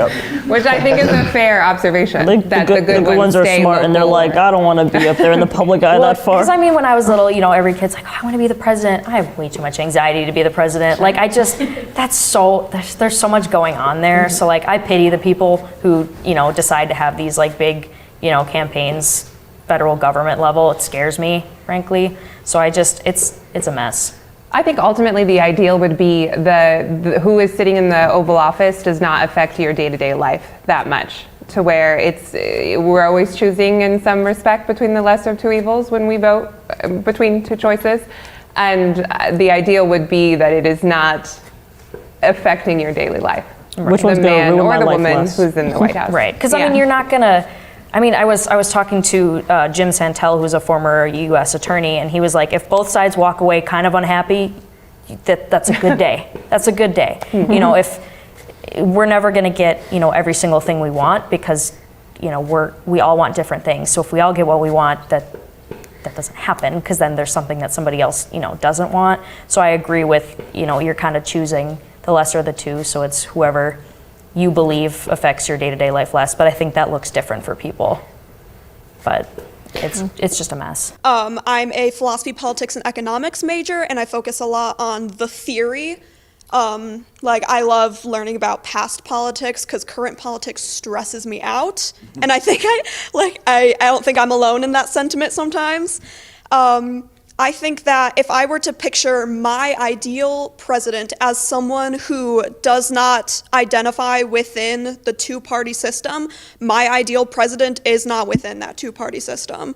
So if I think about on the national stage, here's a bunch of people lined up, and if I could pick one person, if there was like a big stage of 10 people and they said, pick one and this person's the president, but they are everyone who is within the two-party system right now, who are involved in the institution of politics, who are I think there's a reason there's a political spectrum, but there's such staunchly defined terms that we use, like Republican and Democrat, that you can say that and you know what, you have an idea what they mean, even if that's not exactly what they believe. Because I think that there's a lot of room within those that one word I don't think will define it properly. If there was a stage of 10 people who were within our American two-party system, I don't think I could pick one of them and say that is my ideal president, because I'd be picking the lesser of 10 evils rather than the lesser of 2 evils. And I think evil is a strong word, but that's a common phrase. I think people would know what I mean. Hi, everyone. I have loved watching this. This is very, very fun, and I love how respectful you all are with each other. It's actually just enjoyable, never would think. But I've loved your guys' side, and I've loved hearing everything that you've said, but I feel like I haven't gotten to hear some of your guys' stories, and I'm just genuinely curious, what sort of changed your mind? What was that thing that made it click for you, for each and every one of you? Because I feel like there's some that I haven't heard from as much, and I just sort of want to hear your stories and where you came from and where you sort of transitioned over, where you walked away. So I used to be very uninterested in politics, and I'm still honestly not interested in politics. It's just I have to pay attention now. So I voted for Obama, just to give you some perspective, and I voted for Obama because he was black. No other reason aside from he's black. And my wake-up moment was in 2020 because during the COVID and how they were dealing with COVID, I heard one narrative of we got to stay home and flatten the curve, don't kill grandma. But then a bunch of people would go and march for BLM in the streets. And that contradiction didn't make any sense to me. And prior to me paying attention to that image, I would always get my information from the media, from celebrities, so I was sort of tapped out and not really paying attention until it was faced in front of me. I'm like, well, okay, well, this isn't making any sense here. And then when I started to vocalize my opinion about, hey, why is this contradiction happening? I started to get a lot of pushback from black leftists. Online, by the way, I'm a content creator. I make videos for a living. And so a lot of the people that had not nice things to say about me were my fans. They just turned on me overnight because they're like, oh, you hate yourself, you're anti-black. And so through this process of me sort of asking questions and criticizing the media, I realized that a lot of black folks in America use their skin color as sort of their identity. And I think the same can be true about like anyone within the LGB or if you're a part of this group. It's like that becomes your identity instead of just a human being. And I think there is a political incentive to convince people that that is who they are, as opposed to that is an aspect of them. Because then, of course, naturally, me as a Black person, if I were to support Black Lives Matter for an example, obviously I'm going to vote for the politician who supports Black Lives Matter. So, but yeah, that's really my wake-up story. I'm politically homeless. I tell people that I vote for where the truth lies, and regardless if that's left or right, it's just I go where the truth is. I don't have any political allegiance. Oh, well, you basically just shared my story, because we have a very similar story and met, during this. Yeah, my wake-up, I also voted for Obama. I also voted for Hillary Clinton in 2016. Summer 2020, when I was told I could go out and protest or riot on behalf of BLM, but I couldn't go to work, was I felt like it was a slap in the face. And I had been following all of the COVID guidelines, had no problem with them initially, like I said, but then very much needed to go back to work, wanted to, but also needed to. And it was just such a double standard, especially living in Los Angeles. I know different people had different experiences in different regions, but like I said, Los Angeles, there was a point where I couldn't go into a place and get service indoors because I didn't have the right medical papers. We had a mask mandate for 2 years, so it was just a constant thing, and there was really I had the same experience of very politely vocalizing things online, and I was called selfish and racist, which didn't really compute with me because I just wanted to go back to work. So there was really this feeling that I could not just question anything on the more left-leaning side, and that if I did, I was selfish, I wanted to kill your grandma, and I was racist. And from there, it was sort of a discovery process of realizing a lot of things that I'd been lied to about, and it was a very strong sense of betrayal. So it was not a jump from left to now I'm on the right and I'm a Trump supporter. It was kind of a slow awakening over the process of a year and a half, but that was the catalyzing moment for me too. So my awakening was, 2 years ago? I was staying with her. We were staying at my spot, but she also had her own apartment. It was a Jack and Jill style apartment. And her landlord, this is really her story, but because I was there and I'm going first, she should go ahead and do it. Sitting here in mute silence. Yes. I do talk. I was just sitting back and listening, but I like to say my story upon walking away from the Democratic plantation started in 2021. Like he said, I moved into my own apartment, and I was told I would have a same-sex bathroom mate. So as he stated, I was pretty much not really occupying my space. I was staying with him, but I still lived there. And when I was coming back and forth to pack, spend the night bag, I started noticing that my toilet seat was being left up as if it was being used by a man. And, it was weird to me considering I moved in and didn't have a roommate. And upon discovering that my toilet seat was being left up, I just assumed that there was a female roommate assigned to me, and she had a guy staying with her or something who was careless about leaving the toilet seat up. But I came to find out that I'd actually been assigned a biological male roommate, and I was told that I pretty much had to deal with it because he identified as a woman. So, and I confirmed this because I actually encountered the person, and we came out of our rooms at the same time, and I saw him face to face, and this entire situation pretty much forced me into reality because I was, adamantly supporting Democratic policies. I'm from Chicago, and I was pretty much born and raised to be a Democrat. My parents had told me to vote Democrat in my first election, and this situation pretty much made me become more aware of the policies I've been supporting. And yeah, upon coming out, as conservative and realizing that I did have a lot of conservative values, I been facing a lot of backlash, mainly from people who look like me, Black people. They pretty much call me a race traitor and tell me I hate myself, and we get slurs hurled at us on a daily basis. Him and I. They're married. Yeah, we got married, and yeah, it was just a really, really, really insane situation. And just to call myself a feminist, because I did call myself a feminist for a long time, and realize that I've been voting against my best interest as a woman, basically eclipsing myself. I had to let go of all that, especially considering I grew up in a Christian household, so I did consider myself to be a Christian. I realized the hypocrisy in me supporting policies, pretty much all the policies that Democrats advocate for. So, yeah. That's my Can you story. tell them too, though, what happened when you tried to report the incident? Right, yeah. Reached out to my landlord to see if there was some type of mix-up. Maybe they thought I moved out or something, but they basically told me, we can't discriminate against him. He identifies as a woman, so you can either deal with it or you can move to another room. I did end up moving to a different room down the hall that was smaller, so I had to downsize, and ultimately ended up moving out a few months later, but that ruined my first apartment experience, ruined me living alone. I was very scared because I didn't know what to think. What if something happens to me? So yeah, I'm very grateful for my situation though, because it really did. I don't think anything would have woke me up, because honestly, I was in the dark. I was very racist. I hated white people. I was told when I was in high school that I couldn't be racist to white people, so I walked around saying I hated white people. I really did. And, I'm just really glad that I had this experience that allowed me to see the flaws in what I've been raised to believe. So, yeah. Did your guys' walk away happen at the same time? Yeah, because we weren't married before, but we were dating and we were living together. And he, like he said, he moved in with me.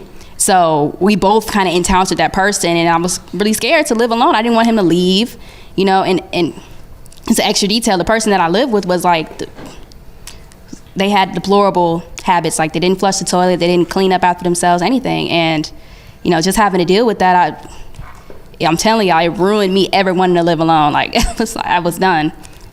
So. Yeah, and the cherry on top was that we ended up finding his social media and seeing that he identified as a lesbian. So he was attracted to women living with a woman. So it gets weirder the more you look at it. And wasn't very transitioned, right? I mean, no.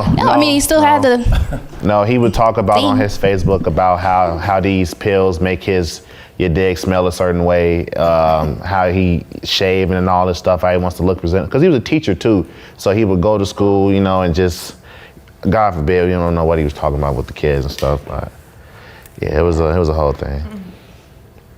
No, I'll be brief. Bottom line is, for me, it was the media. And like Natalie and Gothix, two-time Obama voter, Hillary Clinton supporter, always voted Democrat. Hardcore. I'm gay man, hardcore liberal, never questioned, never dreamed I could become a Republican or a Trump supporter. I mean, literally hated Republicans, hated them.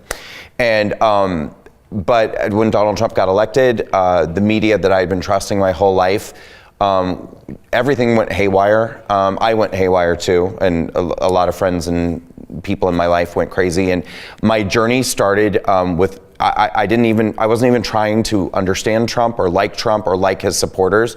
I was literally trying to self-soothe because I kept thinking to myself that this is going to be the longest and most miserable 4 years of my life if I don't somehow come to terms with the misery that I felt that Donald Trump had been elected. And so I just went on a journey to understand how it happened. Why would anyone vote for him? Because I believed those very stupid baseline things. It's a backlash against a black president. All these people came out because they're against gay rights and they hate Barack Obama and they hate black people and all this. And then I started to just research the media, because the media said he mocked a disabled reporter. They said he called all Mexicans rapists. They said all these different things. And I started to look and be like, are these things true? And time again, when I watched those moments in the proper context, what I found was that the media lied, that they took a soundbite of a moment and spun a false narrative behind it and clipped it and put it out and altered it and implanted that into the public consciousness. And I ate up all of it because, as stupid as it sounds to me now, or it seems, I didn't think the media could lie. I thought if the media said it, it was true. And then when I discovered that the media does lie, and they lie all the time, and they do it quite intentionally because they want to manipulate the way that we think and the way that we feel and ultimately the way that we vote, then I became very angry and outraged. And so it's a little more complicated than that, but that's why I walked away. And it's also the reason why I started Walk Away, because I could have just walked away and gone on with my life and been quiet about it and changed my voter registration and not told anybody and just lived my life. But when I started Walkaway, I actually wanted to do something good. That's which brings us full circle. I wanted to do something good for the world. I thought that by starting Walkaway, I would be showing Black people and brown people and LGBT people that you don't have to be afraid. You don't have to be upset. You don't have to, we're actually being lied to, and all these fears and all these things that you have associated with Donald Trump or the Republican Party. A lot of them are media lies and fabrications, and so good news, you don't have to be afraid. What I didn't anticipate was that there are forces at work. This goes much, much deeper than that. And the people who I think who have co-opted the Democratic Party, I believe they actually want to destroy our country and radically change our country. And they don't want Black people to wake up, or brown people to wake up, or LGBT, or anyone to wake up. And I guess I didn't know how deep the root of the problem was when I started this, but we're in it for the long haul. We're not giving up, so yeah.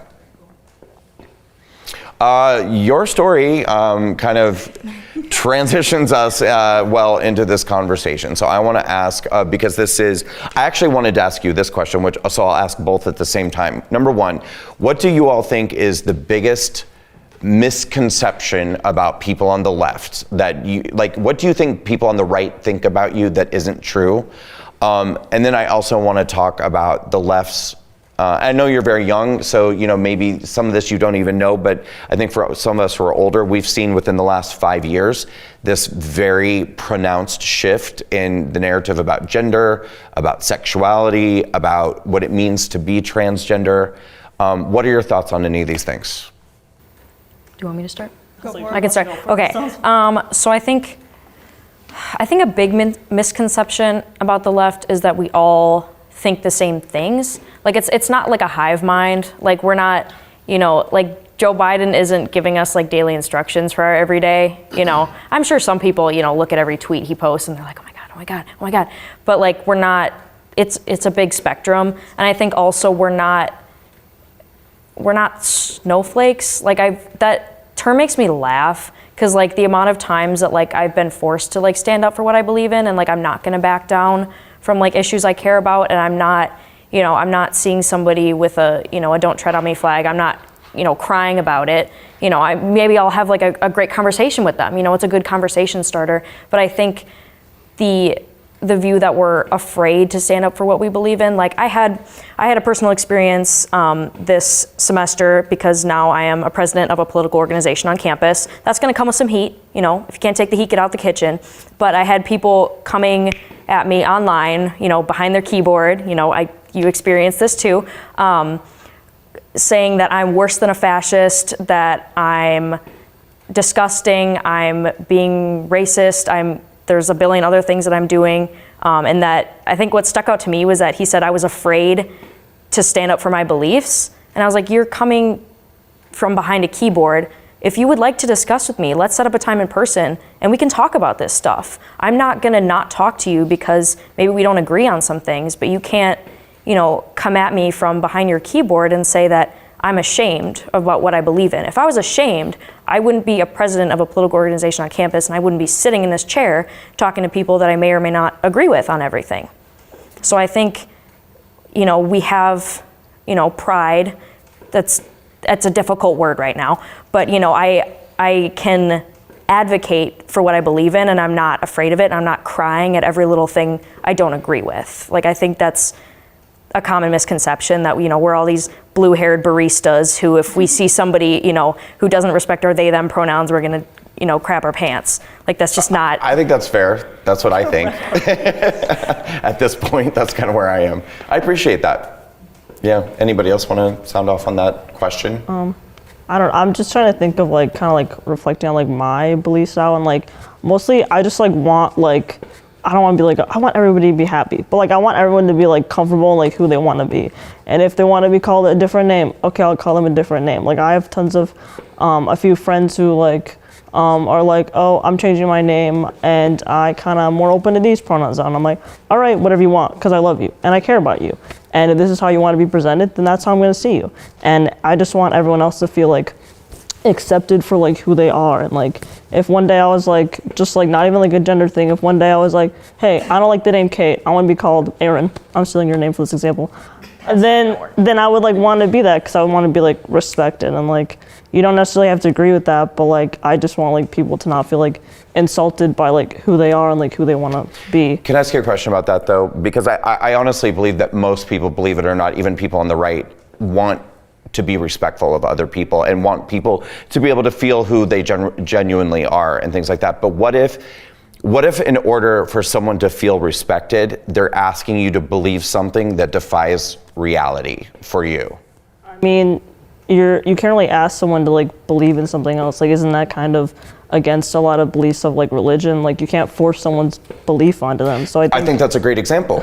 Yeah. I think that's a great, like, what if I told you in order for me to feel happy and respected by you, I needed you to worship the way I worship, or or say praise God every time I walk in the room? I think there's like levels of like understanding of like how far we'll go. Like, if you're like, hey, out of respect me, you have to give me $100 every time I see you, I'm gonna be broke in 2 days. Okay, right. I can't do that. But just like simple things, like I feel like a lot of stuff is kind of like blown out of proportion. Like the percentage of people in America who are trans is like very low, and like even just like drag queens, not to go into that whole tangent, but like the amount of people that are drag queens, it's very small. Like a lot of it's like kind of fear mongering of like they're everywhere, they're so like. Well, the percentage of trans people is rapidly growing in the last decade, surprisingly. But I think that your example was valid, because it wouldn't be that hard for you to say praise God every time Brandon walks into the room. So that wouldn't make you broke? I think certain things are like, I think certain things are like identity and like how you present yourself versus like other aspects like that of like religion and things like that. So what I feel like there's like a line there. So what about government enforced policies? Like them saying that it's policy that they put a man in her room because he feels like he's a woman and she has to deal with it or get out. I'm not really sure like what to like say on that, because like I don't know if the government can really enforce those laws, but like certain like private like companies like the building could do that. Or that like, you can like disagree or like not, but like I feel like that's circumstantial. Like I don't want to speak on like, 'cause I don't know. Like the landlord of the Waukesha County Republican Party kicked out the Republican Party because he didn't feel like they were right-leaning enough. So like it's like that's more his prerogative as a landlord. I don't like it, But like, yeah. Can I say too that, because you said earlier, it's a misconception that people on the left all think the same. People on the right don't all think the same too. And I know a lot of people on the right who are like will not accept at all in any way, shape, or form the notion that somebody born a certain way can identify as the other. Like, I'm actually not that strict about it. My personal policy is my personal policy is that there's two genders. However you identify within those two genders, I really don't care. I mean, if you are clearly a biological female, but you tell me that you're a male and you want to be called Robert, I'm going to call you Robert, and I'm going to refer to you as he, him. And if it's the other way around, I'll do that. Where I personally draw the line are people who tell me they're neither male nor female, there's some sort of third gender or on a gender spectrum, that you use they, them pronouns, that you're a non-binary person. That, as far as I'm concerned, you're now asking me to participate in a fantasy that isn't real. I don't believe that there's any such thing as a non-gendered person or a multi-gendered person. And so in order to respect somebody who says that that's how they need to be respected, I feel disrespected because you're asking me to compromise my values and my beliefs and my firm, grounded belief in reality. And so can you appreciate the unfairness of that? I guess I'm just trying to think of like also like where like certain like not like boundaries but like certain levels lie. Like if you're a stranger on the street and I pick up something and I say the wrong pronoun, generally I'm not gonna say like absolutes here, but if I like misgender them and they got like really mad at me, I'd be like, I'm really sorry, but like it's not like the biggest deal, like, you know what I mean? And like I would feel really bad and I feel like, oh my god, I made you upset, also because I have anxiety and I'm a people pleaser, I don't like make anyone feel upset, but I would feel upset, but I wouldn't be like the biggest deal. And I'm sure a lot of people, like some of my friends who have different pronouns that they were born with would probably like not be that mad. They'd probably be like, whatever, you don't know me. But like if like I'm really close to someone and they're my friend and they're like, hey, I'm doing this, whatever, I'd be like, it would like impact you more because like, oh, I love that person, and like maybe you would change your beliefs or maybe you would like distance yourself from that person, but I feel like that's like certain personal conflicts you would have to deal with. But and like that's more like kind But of the world is becoming more complicated with this as well, because to Darrell's point, in many circumstances, these are becoming policy things, and even things that are entering into the workplace. And I mean, we're really not that far away from the point where if you have a coworker who identifies with they, them pronouns or as a non-binary person, and you don't respect their pronouns, you're gonna lose your job if you don't. And so now you're literally forcing people to comply with something that they absolutely don't believe. Like I literally couldn't do it. I think I'd have to quit my job before I would refer to somebody by they, them pronouns or some sort of gender neutral pronouns. Not because I don't want, because I want the person to feel bad or because I want them to feel disrespected. You're asking me to defy reality, and I can't do that. I mean, I think it's also with, so I know I keep bringing up religion, but it's a big part of my life. You know, I was raised in a Christian church for 18 years, and I think I do compromise beliefs a lot. When I go to any family gathering, I am expected to close my eyes and pray. I do not believe that there is, you know, anything up there. Frankly, I don't know. There could be, I don't know, but that's something that I just do because it's a respect thing. I'm not gonna like dance around and be like, I don't believe in a sky daddy, you know, I'm gonna, you know, start yodeling in the middle of the prayer. And I mean, that's not, you know, something I enjoy doing, but I do it out of respect for my family. What do you think about the idea that loving someone is speaking the truth to them with grace? Maybe not rubbing it in their face and saying, I don't believe in a sky daddy, but respectfully saying the truth. Is that... What is the truth? Well, we kind of got into this with Mason and then he had to go. Objective truth exists because you have your idea of reality and I have mine, and if we all have different ideas because we have different experiences and we're all equal, then how do we decide what's right? Well, that's because there is objective reality and there is objective truth. And I frankly, respectfully, Brandon, I disagree. I think, and I know we would probably have a longer conversation about this, but I think the idea that a man can become a woman or a woman can become a man is just as absurd and untrue as someone being a random non-binary, not male or female. It's all absurd, and I don't think we should accept any of it. And that is actual reality. I mean, that's the truth. And it might make someone feel comfortable to be referred to as a different, but he's not that. Your roommate was not that. That is the reality. So we have to go with what's true because we all have different feelings. How do we decide between all of us, you know, who's the most right? The truth exists. I mean, like, personally, like, I don't know, as, like, humans, I don't want to get, like, philosophical, but, like, I don't think, like, really, I don't know about, like, objective truth, but, like, we don't really know what's true. Like, we're all just on this earth, we really don't know, we're all, like, kind of just trying to, like, make our way about it, and we could, like, go into, like, animals and be like, well, some animals have multiple genders, some animals have, like, all this, and I just think, like, as, like, humans, like, personally, for me, it's, like, I really just don't care that much. Like, if you want to be that, whatever you want to be. I think we have other like problems to worry about, and I just kind of want to exist and go my way and have protect policies that. Did you say that you don't think that humans can truly know? What did you say? You don't think humans can truly know everything? Objective truth. Like, I don't know if there's a God. Personally, I don't believe if there's a God. But I'm not gonna look at you and be like, there is no God. Just I think what she was saying is that we don't have like all the answers. Yeah, and I don't know if we'll ever. Because like Mason was saying at one point, like we thought the Earth was the center of the universe. So like we're still discovering new things. Like we're discovering new plants and stuff. We have a lot of the answers about transgenderism, though. To be fair.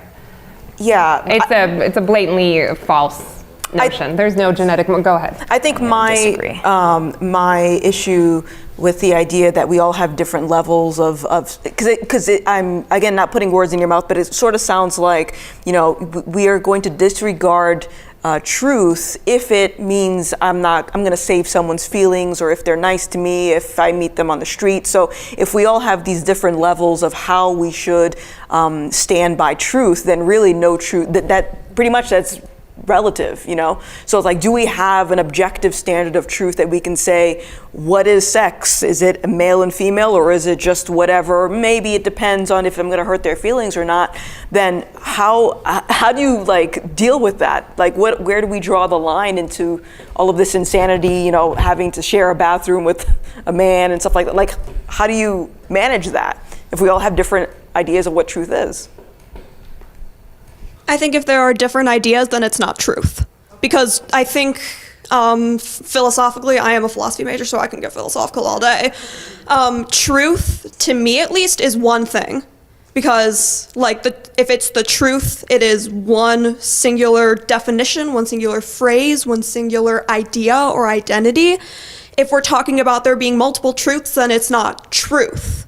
There might be multiple ideas of what may be the truth, but it's not multiple truths. Do you think that black people are equal to white people? I think that all humans are equal, yes. Okay, so isn't that objective reality? If I say, actually, no, they're not equal, you would tell me I'm wrong. Do you think that's your truth? No. Okay. But don't you then, if you believe that, you're telling me that if I do have this idea that they're not equal, then there really is no truth. That maybe black people and white people actually, they're not equal because I have a separate idea. You're saying if there's a capacity for different ideas, then there is no truth in that area, and I would just challenge that. Because there are racists, we've already covered that. So there are people who would say, actually, I don't think they're equal. Mm-hmm. I think they're lesser. Mm-hmm. Yeah, but you would still stand by your truth, the truth, what you believe is the truth. I think the truth is not based on what we think. Exactly. The truth is just the truth. If we weren't in the room, the truth would still be here. Exactly. You know, that's ultimately what it is. That's why it's subjective truth. The truth is that we're all sitting in this room talking to each other, but your truth is that you're talking to a bunch of people that don't know what they're talking. You know, like it's not a tangible thing. It's just principle, and it's truth. It's not your truth, my truth, their truth. It's truth. So it is one thing. And I think the reason why all of this matters, because you sort of, I think both of you at a certain point sort of said, like, you know, we have bigger fish to fry. What's the big deal, right? And I actually kind of get that to a certain degree until you consider things like, and Natalie touched on this earlier, you know, the rate of transgender people, to your point, it used to be very, very small. Now there's areas of the country, depending on where you are, where 25% of young people are identifying as trans. Other parts of the country, 2 or 3% are identifying as trans. Why is this happening? Right, so we have to ask ourselves, what is going on here? How could this be? Why is this happening?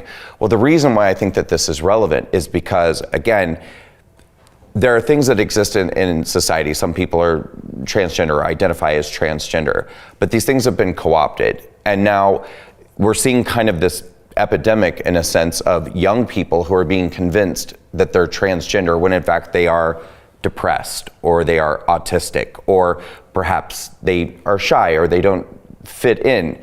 And they're being, you know, you've probably heard this term grooming, which has become kind of this contentious thing that I'm sure, I understand. And I appreciate that probably makes you feel upset.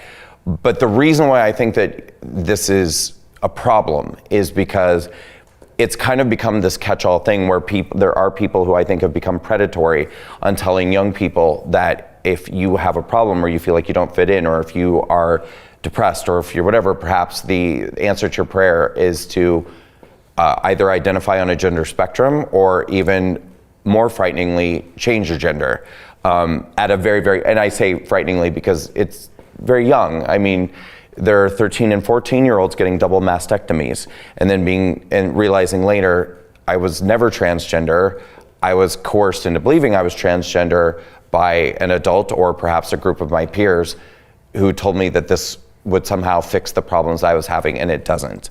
And that's one reason why this is really a problem. Yeah, so I'd like to speak to that because I have a younger sibling who is autistic. So I work with people who are autistic, so this is a very big, passion thing of mine. And I think I agree with what you're saying, believe it or not, because I think it speaks to the larger issue of how poorly mental health is taken seriously in this country, especially with the younger generation. Even people like my parents, everybody's mentally ill nowadays. Mm-hmm. Well, now we're just not getting lobotomized if we have these issues. So obviously there's going to be more of us because we've survived. But I think for my sibling who is, I don't really quite know where they're at with their gender. I don't really ask because it's not really my business. I think what has helped them is that they found a community that isn't telling them that they're worthless. You're saying them? Does Yes. your sibling identify as non-binary? Yes. And it's not a hard thing for me to do, personally. I understand I'm not going to force somebody to be like, we're going to put this in the dictionary and you have to use it. For me, it was something. Is your sibling 14? No, they're 18. Okay. They are clinically diagnosed with ASD spectrum level 2. Do you think that's interesting that I just said that about autism and non-binary? And I'm that's touched your own absolutely life? sure that there is a correlation there, but I don't think that means that being transgender is inherently bad or that you're No, I don't mentally either. ill.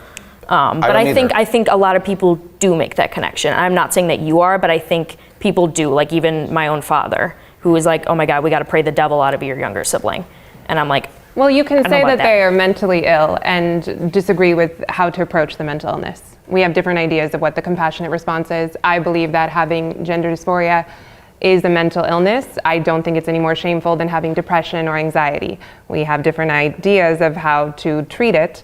And the way that it is being treated in the US, and we seem to be the only developed nation continuing to do this, doubling down on it, is actually harmful. And this matters because the truth matters. When people deviate from the truth, when they say things like black and whites aren't equal, well, it has real world harm. When we deviate from the truth that a man cannot become a woman, you can never transition, it's absolutely impossible, it has real world harm. These ideas matter, the truth matters because it harms people when we deviate from it. It's not just these esoteric ideas where it's really nice to be respectful to your friend, but then what about when we're so connected and people are being harmed? We have desisters and detransitioners. They're overwhelmingly, if you just do nothing, by the time they reach puberty, it will course correct. And the truth is that your life will be better if you don't identify as trans, because a lot of times you are choosing to become a medical patient for life. That has very little to do with social acceptance. It's a harder life because you're living in unreality. It's not the truth. And it extends at a certain point beyond just familial relationships. And these ideas harm people because there is a truth. And when we stick to the truth, which I would say is God's truth, and I know that you guys might disagree, but when we stick to the truth, that is the right way to be. That is the just way to be. Less people are harmed because there is a truth. It's not just everybody's truths. I also, not to disregard what you just said, but I also do want to say you talked about how people who are younger and like also just like the statistics of like getting surgeries and like double mastectomies and then like one day be like, I regret this, like looking in a mirror. That statistic of people who regret that is very, very low. I found like a research thing, can't exactly quote it, I can find it later. But it's like very, very low. People who have had like surgeries and like care like that where they can't reverse it, it's a very low statistic where they wake up and like, I regret it. And there's actually more people that have gotten tattoos that regret getting tattoos than people who have done that. So it's like people like take this seriously. Like surgeries, like you don't just want to go, I'm gonna get surgery. It's like a planned thing. Like, but can I just say, I'm sure you're probably correct that it is a low statistic, but I bet it's much higher than it used to be. oh, I'm sure. Much higher than it used to be. yeah, if people are increasing, then it is increasing. It's a relatively new phenomenon. Like it's still new. So a couple people popping up here and there, you know, the better question is why are they all saying the same thing? Why are they all saying that the people I was around told me one thing, the media told me one thing, and I realized I was influenced. It's not like, I just don't want to be this anymore. It's like, no, I was influenced to do this. And then you're going to see a lot more cases of people popping up saying, I'm influenced, or I've been influenced, and then the current community bashing them as being, what is the terms they throw? You know, they just bashing with the terms, and now you have people that don't even want to come out and say anything. I'm sure some of it is like maybe like a trend, but I don't want to say 100% certainty that it is. But I do want to say that like people a lot of days are like, oh my God, there's so many more gay people, so many more LGBTQ, like what's happening, where are they coming from? Like they've always been there. There's just been stuff where it's like, oh, well, they were killed. Like the AIDS epidemic, people don't really talk a lot about that. Like I think was it Ronald Reagan who was president? They didn't really care that much about it, and they let a lot of them die. And they're like, well, where'd all these gay people go if like they've always been there? Why is it to Zakaiya? Because they died. And I've seen so many things about like men's choirs. There's like 300 people, 300 all male gay choir. There's 300 of them, and there's only like 9 left after like the epidemic. I understand the point you're trying to make. So I get like that. I'm not saying maybe some of it's a trend, but I'm also saying like We've existed and we will continue to exist. and we just like a lot of us just died because a lot of people didn't care. But I don't think that I understand the point. Or they didn't come out because they were scared because they would have also died or been hate crimed or prejudice and all this stuff. Understood, but I don't think that people are saying, it doesn't seem like more people are saying that more people are gay than used to be. Maybe there's more gay people living to be older than used to in the 80s and the 90s because we've kind of treated AIDS and things like that. But I don't think we're seeing that, in the 80s and 90s, 5% of men used to identify as gay, and now it's 20%. Like, that's not happening. But it is happening with the transgender community. I mean, it's now, literally there are areas of the country where 25% of teenagers are identifying as transgender. This is only, historically it's 0.01% of the population. Prior to 2015, it was always little boys. There was never a natal female that had any medical instance of gender dysphoria. I don't believe that something happened in 2015 that made it suddenly more accepted to where all of these people, and most of them being Gen Z, suddenly feel like they can come out. When we're talking right up to 2015, and think of how much progress we made prior to then, what is it that happened around 2014, 2015? There were no instances of females having gender dysphoria. Now females make up the overwhelming population. We've seen that when one female in her group feels that she's trans, the whole friend group does. There is well documented that this is actually a social contagion, and that it's largely preying on females because we are more empathetic. I think we've seen that from you guys, especially on this side. I think that's a wonderful thing. But there is girls take adolescence harder. Yeah, exactly. We all feel uncomfortable in our bodies, and it should never. You might believe that the regret is very minimal, but the regret should never be happening because a minor did anything that was irreversible ever. Just like you said, a tattoo. We don't let minors get tattoos. So this shouldn't even be a question when it comes to minors. We should never be doing anything that's irreversible when it comes to minors, because there shouldn't even be one.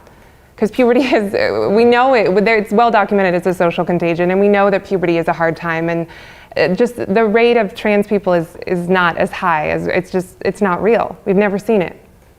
You have to be able to explain that, and it can't just be explained away with, we suddenly got more accepting. Because meanwhile, every day we hear that we're not accepting enough of trans people, so which is it, It just doesn't really make sense to me. You look a little upset. I'm just getting out all the processing. Yeah. I understand. I think part of it is that I don't fully, I'm not going to fully understand the science of like brain science, a female brain versus a male brain, I'm never going to know all those things. I'm not trans. I was born a woman. I just bonked the mic, sorry. I identify as a woman. I love being a woman. I love existing as a woman. I have elements of femininity and masculinity in me, and I think that's a wonderful thing.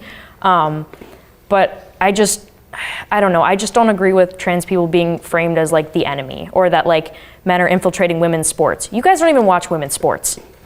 No, it's not that they're the enemy. It's the fact that the rate of transitioning is exponentially growing, and that is something to be observed, considering it hasn't happened up until 2015. It's new. Yeah, I think some of it is also like medical advancements. I think like it's just more available, and like I'm not saying that like a 12-year-old should get a double mastectomy. Like I'm not, I was a kid once, I thought, fun things, I thought it would be cool to like fly and, do all these things, and, you need to be a child who can, grow up. But I just don't think that like a majority of like those kids are actually going through with those medical procedures. Because one, that's usually not covered by your insurance, so that's going to be an insane amount of money. And then a lot of those children generally aren't like accepted by their parents, so they're not paying for that. So I just don't know where that money is coming from. So are you aware that a lot of people on the left mainly are advocating for that to be life-saving care, or they want it to be covered in medical care, or like, yeah, that's going to be coming out of tax dollars if we swing that way. So the whole it's not covered by your insurance is just going to be another talking point that doesn't exist anymore, because it is now covered by insurance, and then we're going to see more extreme numbers of people becoming transgender because now it's readily accessible. Anything about that? I've been talking too much. I had a I'm sure y'all are question. sick of me. You mentioned when you brought up the example of when people get upset about trans women in sports, and you're like, well, you guys don't even watch women's sports. You're right, I don't. But my question is, what if it was a little bit more, what if the scenario applied more to like your situation? You mentioned that you're bisexual, but let's just imagine for a second you're just full-blown lesbian. How would you feel if you're on your dating apps and you got a bunch of trans women hitting you up? Would that would that Then be? I slide left. Then Move on with my day. okay, but I find it interesting that you said you basically sort of like dismissed it in the context of female sports, but I would assume that that would be kind of annoying, right? If you're on the app looking for biological women and you're being bombarded by biological men, wouldn't that be a little bit inconvenient? I mean, that's not in the same spectrum. I mean, but like if I'm on a dating app today, I'm already filtering out all kinds of things. I'm filtering out people who don't believe that gay people should exist. So like I'm already filtering stuff out. I just, like it's, if I think that if a person is a lesbian and they are only attracted to biological women, whatever you want to call that, that's their prerogative. That's if you are only attracted to women with vaginas, that's awesome. That's up to you. And like that's not, you know, how I run my life. I don't care personally, but I don't know. What do you think? But that is, I'm sorry, go ahead. No, I was going to ask, what do you think about the notion that, because what you said, based on a lot of leftists that I've spoken to, what you said is transphobic right now, that there's no distinction between how someone feels and what reality is. So like, what would you say to that? Do you agree with this idea that you would be considered transphobic? I know that there's people who take everything to the way extreme, and like there's things that like I'm not like personally comfortable with. I just don't feel like they're that mainstream. I'm trying to remember like what all the parts of your question were.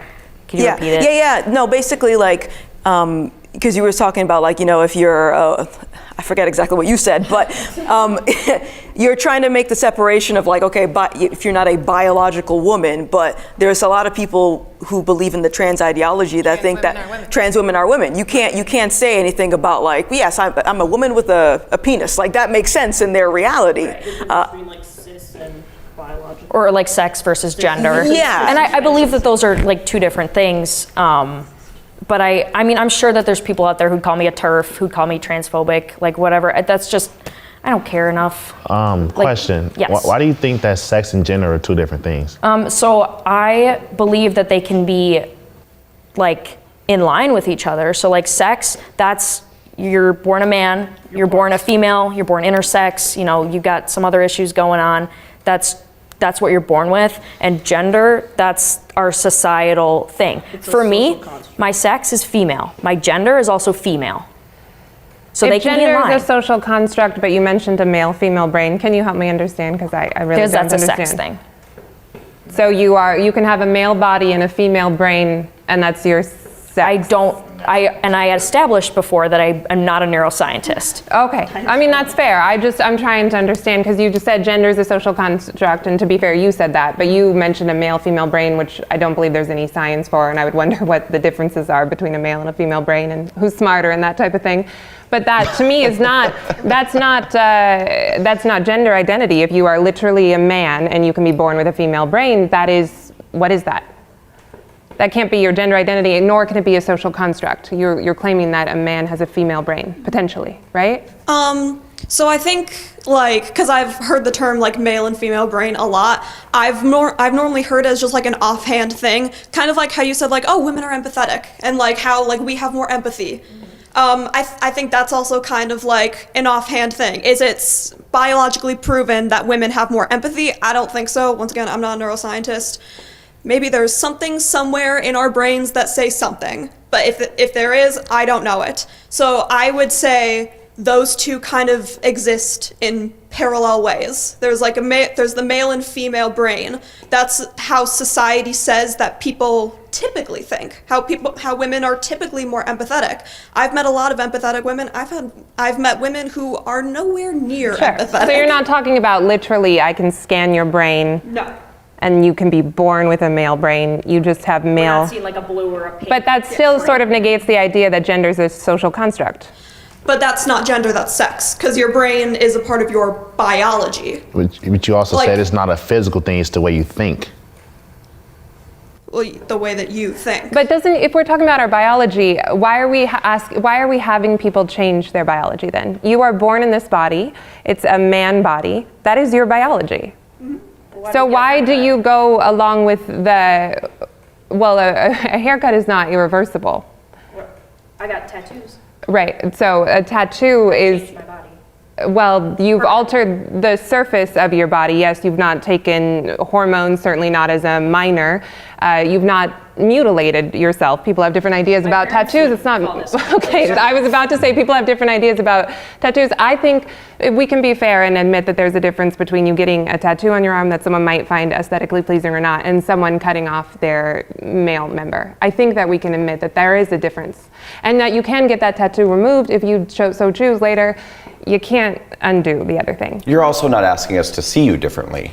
You're just a woman with a tattoo. Yeah. You're not saying, But now I'm another for me, thing. I have felt those issues where like my grandparents would not speak to me because I had a tattoo. They viewed me as a completely different person because according to some verse in the Bible, couldn't find it. I've read the Bible from cover to cover. I'm not exactly sure where that's at. Someone could prove me wrong there, that, that's damning me to a fiery lake of hell. You're a tramp. Yeah. That's what No, they're saying. I'm sorry that happened. That's not cool. Yeah, and it sucks because like I have a lot of friends who are religious, and like I think it can be a great thing. I mean, I think if it's something that grounds you, if it gives you hope, that's awesome. I love worship music. Like I'm not a religious person. I just love music. And I think, it can be an inspiring thing. It brings people together. And there was somewhere I was going with this, and I'm not quite sure where it went. Can I ask you a question? Yes. I'm so sorry. I know, just because I don't want to get too far off it. Yeah. You did bring up women's sports. Yes. And I do feel like you had a little bit of like an offhanded attitude about it, like, what's the big deal? But when this conversation started, we were talking a lot about race, and we were talking a lot about like inequities and things like that. And we were also, I don't know if this word got used tonight, but we're all familiar with it, when we talk about privilege and white privilege and things like that. So do you believe in this concept of white privilege, and that there is kind of that racial inequity and that white people are inherently privileged? And I think is that something we've had like systems in place that have, throughout our history have benefited white people over other races. Fair enough. I mean, do you think from a point of biology and strength and muscle and whatever, are men physically privileged? So I'm a power lifter. So I deal a lot with muscle. I go to the gym with men. I go to the gym with women. I think if you transition post-male puberty, there's going to be a difference. Yeah, right. Men produce 20 times more testosterone than I will ever produce. Right. That is what it is. So I'm not saying that there's no difference. But why is that something, I guess that's my point. Why do we get so upset about the inequities that black people face in society trying to achieve things, but we don't get upset, or it's not a big deal when women work really, really hard to strive for excellence in the world of athletics, only to come in second place to a biological man who has physical privilege? Right. I just think that we're looking at it like differently, because like I said, I know I made an offhanded comment, but it's true. People aren't looking at women's sports, and like women's swimming, I don't think that Leah Thomas went into that being like, I want to beat everybody else. They went because they wanted to swim, and they didn't beat everybody else all the time. I mean, we're going to talk about when they win, because that fits the narrative, but they didn't always win. But this goes beyond female sports, right? And even physicality. If you believe in white privilege, you must also then believe that there's been systems in place that have risen males above women. You mentioned you've only had the right to vote for only 100 years. So why is it then that we put so much emphasis, like Brandon said, on this racial privilege, and we talk about it all the time, and yet a man born in a man's body who grows up however many years as a man, and we all kind of agree that he shouldn't be doing anything irreversible to his body before 18, so he's had 18 years in these systems of male privilege and also the physical aspect of it. Why then do we negate that? Is that fair? I don't think it's fair. No, I'm not. I think it goes beyond sports. Why if males have male privilege, how can they transition to be a woman? Why should we accept them any more than a black person should accept a white person saying, I feel black? Why is that fair? Because I think those are two completely different things. I can't just like turn black. But a race man can is turn on the into a spectrum. woman. Race is more of a spectrum than gender. You can be biracial. You can't Right, be but I'm bi. not. You can't change the color of your skin tone. I think can't that's what just we're trying to choose, get like, at. who my Race family isn't a tree skin is. color thing. It's more of a where you come from, ethnic origin and stuff. It's not necessarily a skin color. It's Biologically, your a race. black woman and a white woman have far more in common than a man and a woman. Right. So if we're talking about anybody transitioning, I should be able to come black. as opposed to a man. Right. That would be far more believable, and yet we wholly negate that notion. We call it racist and absurd. Transgenderism is also absurd, and I would argue that in large part it's misogynist. Right. Like I'm 7% Scottish, but like I could just say that I'm Scottish, you know, because I technically do have Scottish blood, right? But I'm not a female. I can't just say I'm a female because I feel like a female. There's no evidence or anything of substance that even makes that transition possible. You see what I'm saying? I think also the bigger question here is like, what is, like, obviously I know if we've mentioned trans, we're using that to identify what we're talking about, but I still don't understand how someone can say that they're trans and that they feel like they're the opposite sex if they've never even experienced the thing that they're feeling. Right. So how are we even defining this thing? Is it based on how much surgery they get? Is it based on, you know, how they dress? Or like what is the standard of which we can say these people are actually trans and these people are just, you know, they're trying to play the system and exploit something? Like how do we? I just feel like that's not my place to talk about because I haven't lived that experience. I don't know how that feels. So like I don't know. We have friends that know that feel, but I'm never gonna be like, this is how you feel. And yet they tell us they know what it's like to be a woman, and they've never lived the experience. I've never heard a single trans person that I've experienced say that they know what it's like to feel like a woman. They've just said that they don't feel represented by being currently what they are. Okay, Dylan Mulvaney. He was doing a series of 365 days of girlhood. He said he feels like a woman. And he feels like a girl more specifically, and he portrays himself as a girl. And as far as anyone else is concerned, he's a girl. So he never said that, oh, I don't feel like a man. He just said, I am a girl. And yet we have to have deference for their experience, but they have none for ours. The fact that they actually don't know what it's like to be a woman. I just don't know how that like makes me like less of a woman. I'm existing in my sphere. I'm good. Well, I don't want to speak for anyone on this panel, but I think that this has real world implications, like when it shows up as your roommate or in your locker room or on your dating app or someone. This does have real world implications. And I think that if I would argue that white privilege doesn't exist, male privilege doesn't exist, but if you accept those notions and women have not had this head start and we haven't had this leg up, and then we have to accept men into our oppressed group, which is language I wouldn't use, but I'll go with it. Why? They don't know what it's like to be a woman. They may know what it's like to feel off in their body, and I'm sure that's a horrible feeling. I disagree with the means to treat it. I can relate to that feeling.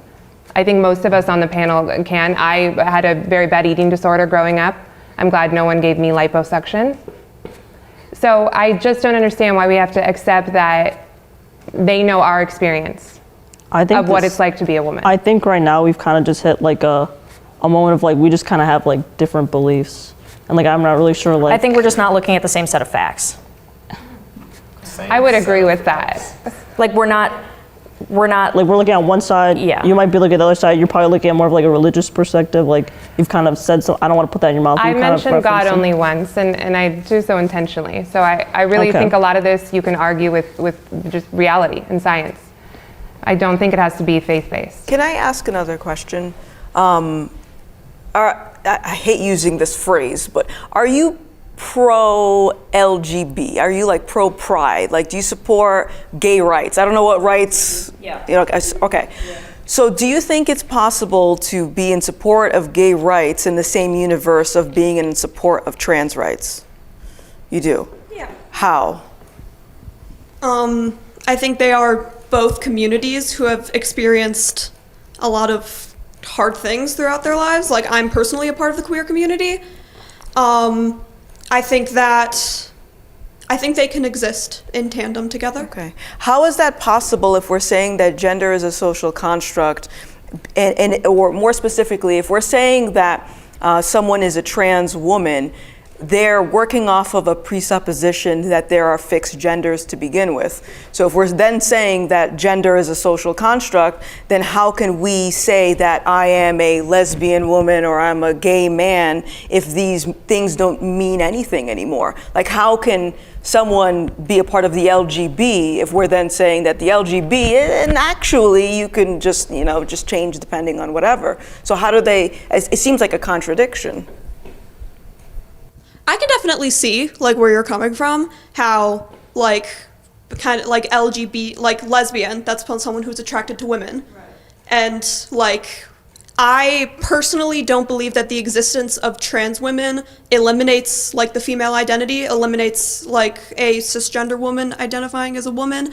I'm coming at it from that perspective of like a trans woman and a woman can exist like in the same sphere.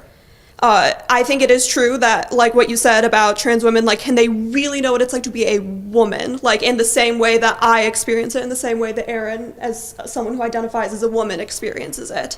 I think that those arguments can exist together, but that's just the perspective that I'm coming from. Okay. I think that's go ahead. Oh, I just had a question. So, are there differences between trans women and women? Oh, yeah. Yeah. Okay, so I'm just not saying that they're less. Yeah. There's so if they're not differences. less than, I don't think any of us are saying that they're less in terms of equality at all. But I think when it's treated as some disease, well, that's less. it's just not A mental woman. illness, I think, has no shame. Yeah. I don't think that it has to have shame. We all just spoke about treating mental health better. And I think the science bears out my side that the way we treat this with surgeries is not the way to treat it. Something in your head. And people can regret it. And every other developed nation has stopped puberty blockers. You know, we actually don't know what we're doing. And I never said that a mental illness has anything shameful about it. I don't think you said like, by saying like, I don't know how to phrase this. Mental illness, there's nothing to be ashamed of for that. But I think if you're saying how someone feels and how someone believes is a mental illness, then that's kind of where it's like insulting. Like if you were religious and I said, well, that's a mental illness and you believe in God, you might be like, okay, well, that's offensive. They're calling it a mental illness. But having mental illness isn't necessarily a bad thing. I think that's just kind of where we're drawing the line. Something that's like, by definition, a mental illness is not offensive to call it a mental illness. So like the thing is, mental illness is changing and what we call a mental illness is changing. Like, for example, gender dysphoria was classified as a mental illness, but now it's not. So was being gay in the DSM. Right, so it's like we're progressing to the point where these words are just, they basically don't mean anything, to the point where mental illness doesn't really mean anything because they're just changing what's a mental illness and what's not. So I actually, because you bring up a good point. So homosexuality was classified as a mental illness. Earlier in the conversation, we were talking about propaganda, and there was a lot of people who were appealing to authority. So my question is how do you know? Like, and I think it goes back to the whole idea of like, where do we get our standards from? Because if we're saying on the one hand that, okay, classifying homosexuality as a mental illness, that's bad, but now that it's off that list, now it's good. And then we're then saying, okay, but calling someone who is trans, you know, mentally ill is bad. So like, when do we get to say, at what point can we actually rely on these authority figures to be leading us to truth if it's only, if what we deem as truthful is just what we personally perceive to be good? Like, does our perception of truth actually matter, or is it the truth that we should be adhering to? Does that make any sense? Like, I'm getting tired. I get what you're saying. Okay. I'm getting tired of it. We're talking a while. We have. I haven't ate in like 8 hours, so I'm a little shaky. Okay, I got I get what you're saying. I mean, I was kind of following along. Okay. Yeah. So for me, I would look to the science behind it. I would look to depression, for example, and anxiety. Those are chemical imbalances in the brain. A woman wanting to have sexual relations with another woman isn't a chemical imbalance in the brain. But you're also, to point really quick, you're also still sort of appealing to authority here, because in order for us to see those chemical imbalances, I would assume that you would have to go to a scientist or someone who is specialized in that in that particular field. But how do we know that that person is actually doing their job correctly? How do we know they're not lying? How do we know there's not some type of financial incentive for them to skew the data in a particular manner? Because I definitely believe that happens. So how are we strictly going based off of these people in these positions of authority to lead us to truth, or is there something that that's beyond that? I personally I believe in science. Science is the basis of everything. Like, even from the earth to our human bodies. So maybe I'm just being too optimistic when I say that a scientist with a PhD who spent like however many years you need to get a PhD. But you yourself admit science is always changing. There's actually new research about whether these things are chemical imbalances, depression, et cetera, and how effective are SSRIs. I'm on SSRIs, and I can say that, selective serotonin reuptake inhibitors, that is something that works. It doesn't work for everybody, but it works. But we agree that science is ever evolving, and this is the side that said we have to believe the science during COVID, and then you're bringing up... I'm going to interject. Okay. I don't necessarily... Am I not along with your point? I thought I was, so please. No, I don't. I wouldn't say that science itself is evolving. I would say that scientists are discovering things. And so really it's not the science that tells us stuff. I think it's the scientists that tell us stuff. So that's where I'm concerned, is if we're only saying that this is what we should be following, this is where the truth lies, because, this is what we think is optimal for the society we want to live in. I think that is a dangerous precedent that we should set. And I think that we should have something that's beyond just, can we trust this person who has years of experience in this particular field? Like, where do we go from there if we're just living in fear that every single person is not truthful? Because I agree, like, there should be people like that we trust, and like, oh, they have like a good background, and we look at that and we look at their credibilities. But like, if we go in there being like, why would I listen to someone with 8 years of medical experience if they're being lobbied against? And I feel like we could just, like you say, go into a fear rabbit hole of like, well, everyone could be lying to me. But this does go back to the fact that developing nations are treating transgenderism different. So are you saying the scientists in the UK don't know what they're doing? They don't have the experience? Right, you're not saying that. So we agree that there is plenty of scientists and doctors who are saying different things, and I frankly think the US is far behind other developing nations in terms of this. They've all shut it down for minors. Yeah. And they have the experience. I think like, it's very... sorry. I think like there's like fact, and like we can't dispute fact. And I hate when people are like, "Is it true fact?" Well, fact is true. Like it's just kind of like redundant. It's redundant. I was gonna say no, and I feel like maybe they don't have all the facts, or maybe some of it's like opinions. And I feel like there's just some stuff, there's gray area we're missing. Like we all don't know because we're not like in those countries or something. It might be true for us too, in the U.S. We might regret like a lot we just of what don't we're really doing. like, unless it's like a fact, and like we just don't like know. And I feel like there's just like a lot of mysteries, and like we could just go on like a loop of like, well, you believe this, I believe this, and like, Well, I knew by bringing up this topic we'd go on a I didn't think it was going to go this tangent. long, but why don't we wrap up? We've been talking for a long time. Is there anything we need to get out? Nothing that I said I don't want it to be like, I think that you guys have bad opinions, or that you don't know what the hell you're talking about, because like we're all coming from different experiences. You're from Los Angeles, I think you said, so like that's a completely different part of the United States. Wisconsin. Right. Like, I'm from Waukesha, podunk nowhere. Well, not really. I mean, we're close to Milwaukee, but so like we're coming from different experiences, and like I do think this was really valuable to like come and talk to you guys today. And like obviously, we had some impasses that like maybe for our own personal reasons we couldn't get past, or things like that. And this wasn't about us like moving to that side of the aisle, or you moving to this side. Like that's not what this was like for. This is just to like foster good conversation, and I think that happened. Yeah, I think we all admire you guys and Mason for coming on. It's not Very easy. much. I mean, I was not prepared to maybe speak. at 19. I thought we were gonna sit. I thought I was sitting and listening. Exactly. I thought we were gonna get a Culver's an hour ago. Like I thought. Commendable. Yeah, but No, I had a absolutely. good time. No, I think we're very appreciative and really respect your decision to sit up here. So thank you so much. And because I mean, like we're often framed as like kids who don't know what we're talking about, but we're trying. I just want to make like one quick connection with what I'm sensing is like this side of the room too. So I'm a Christian. I believe in God. I've read the Bible. I grew up going to Christian schools. More specifically, like I was born and raised Roman Catholic. I was baptized. I went to Reconciliation. I was confirmed. I have my confirmation name. All of that. And I like understand when like Christianity or God or religion was brought up on both sides of the argument. I can see both sides, and I think that's something. I think religion's a beautiful thing that can bring us all together, because like I know as a Christian that there are some Christians on this side too, and I know that we could have a great time talking about God and praying together, having a great time. That's something that brings us together, and I like that this discussion focused on trying to find common ground, trying to talk about the stuff that brings us together. Like there's sometimes you mentioned where you're like, I know that's right.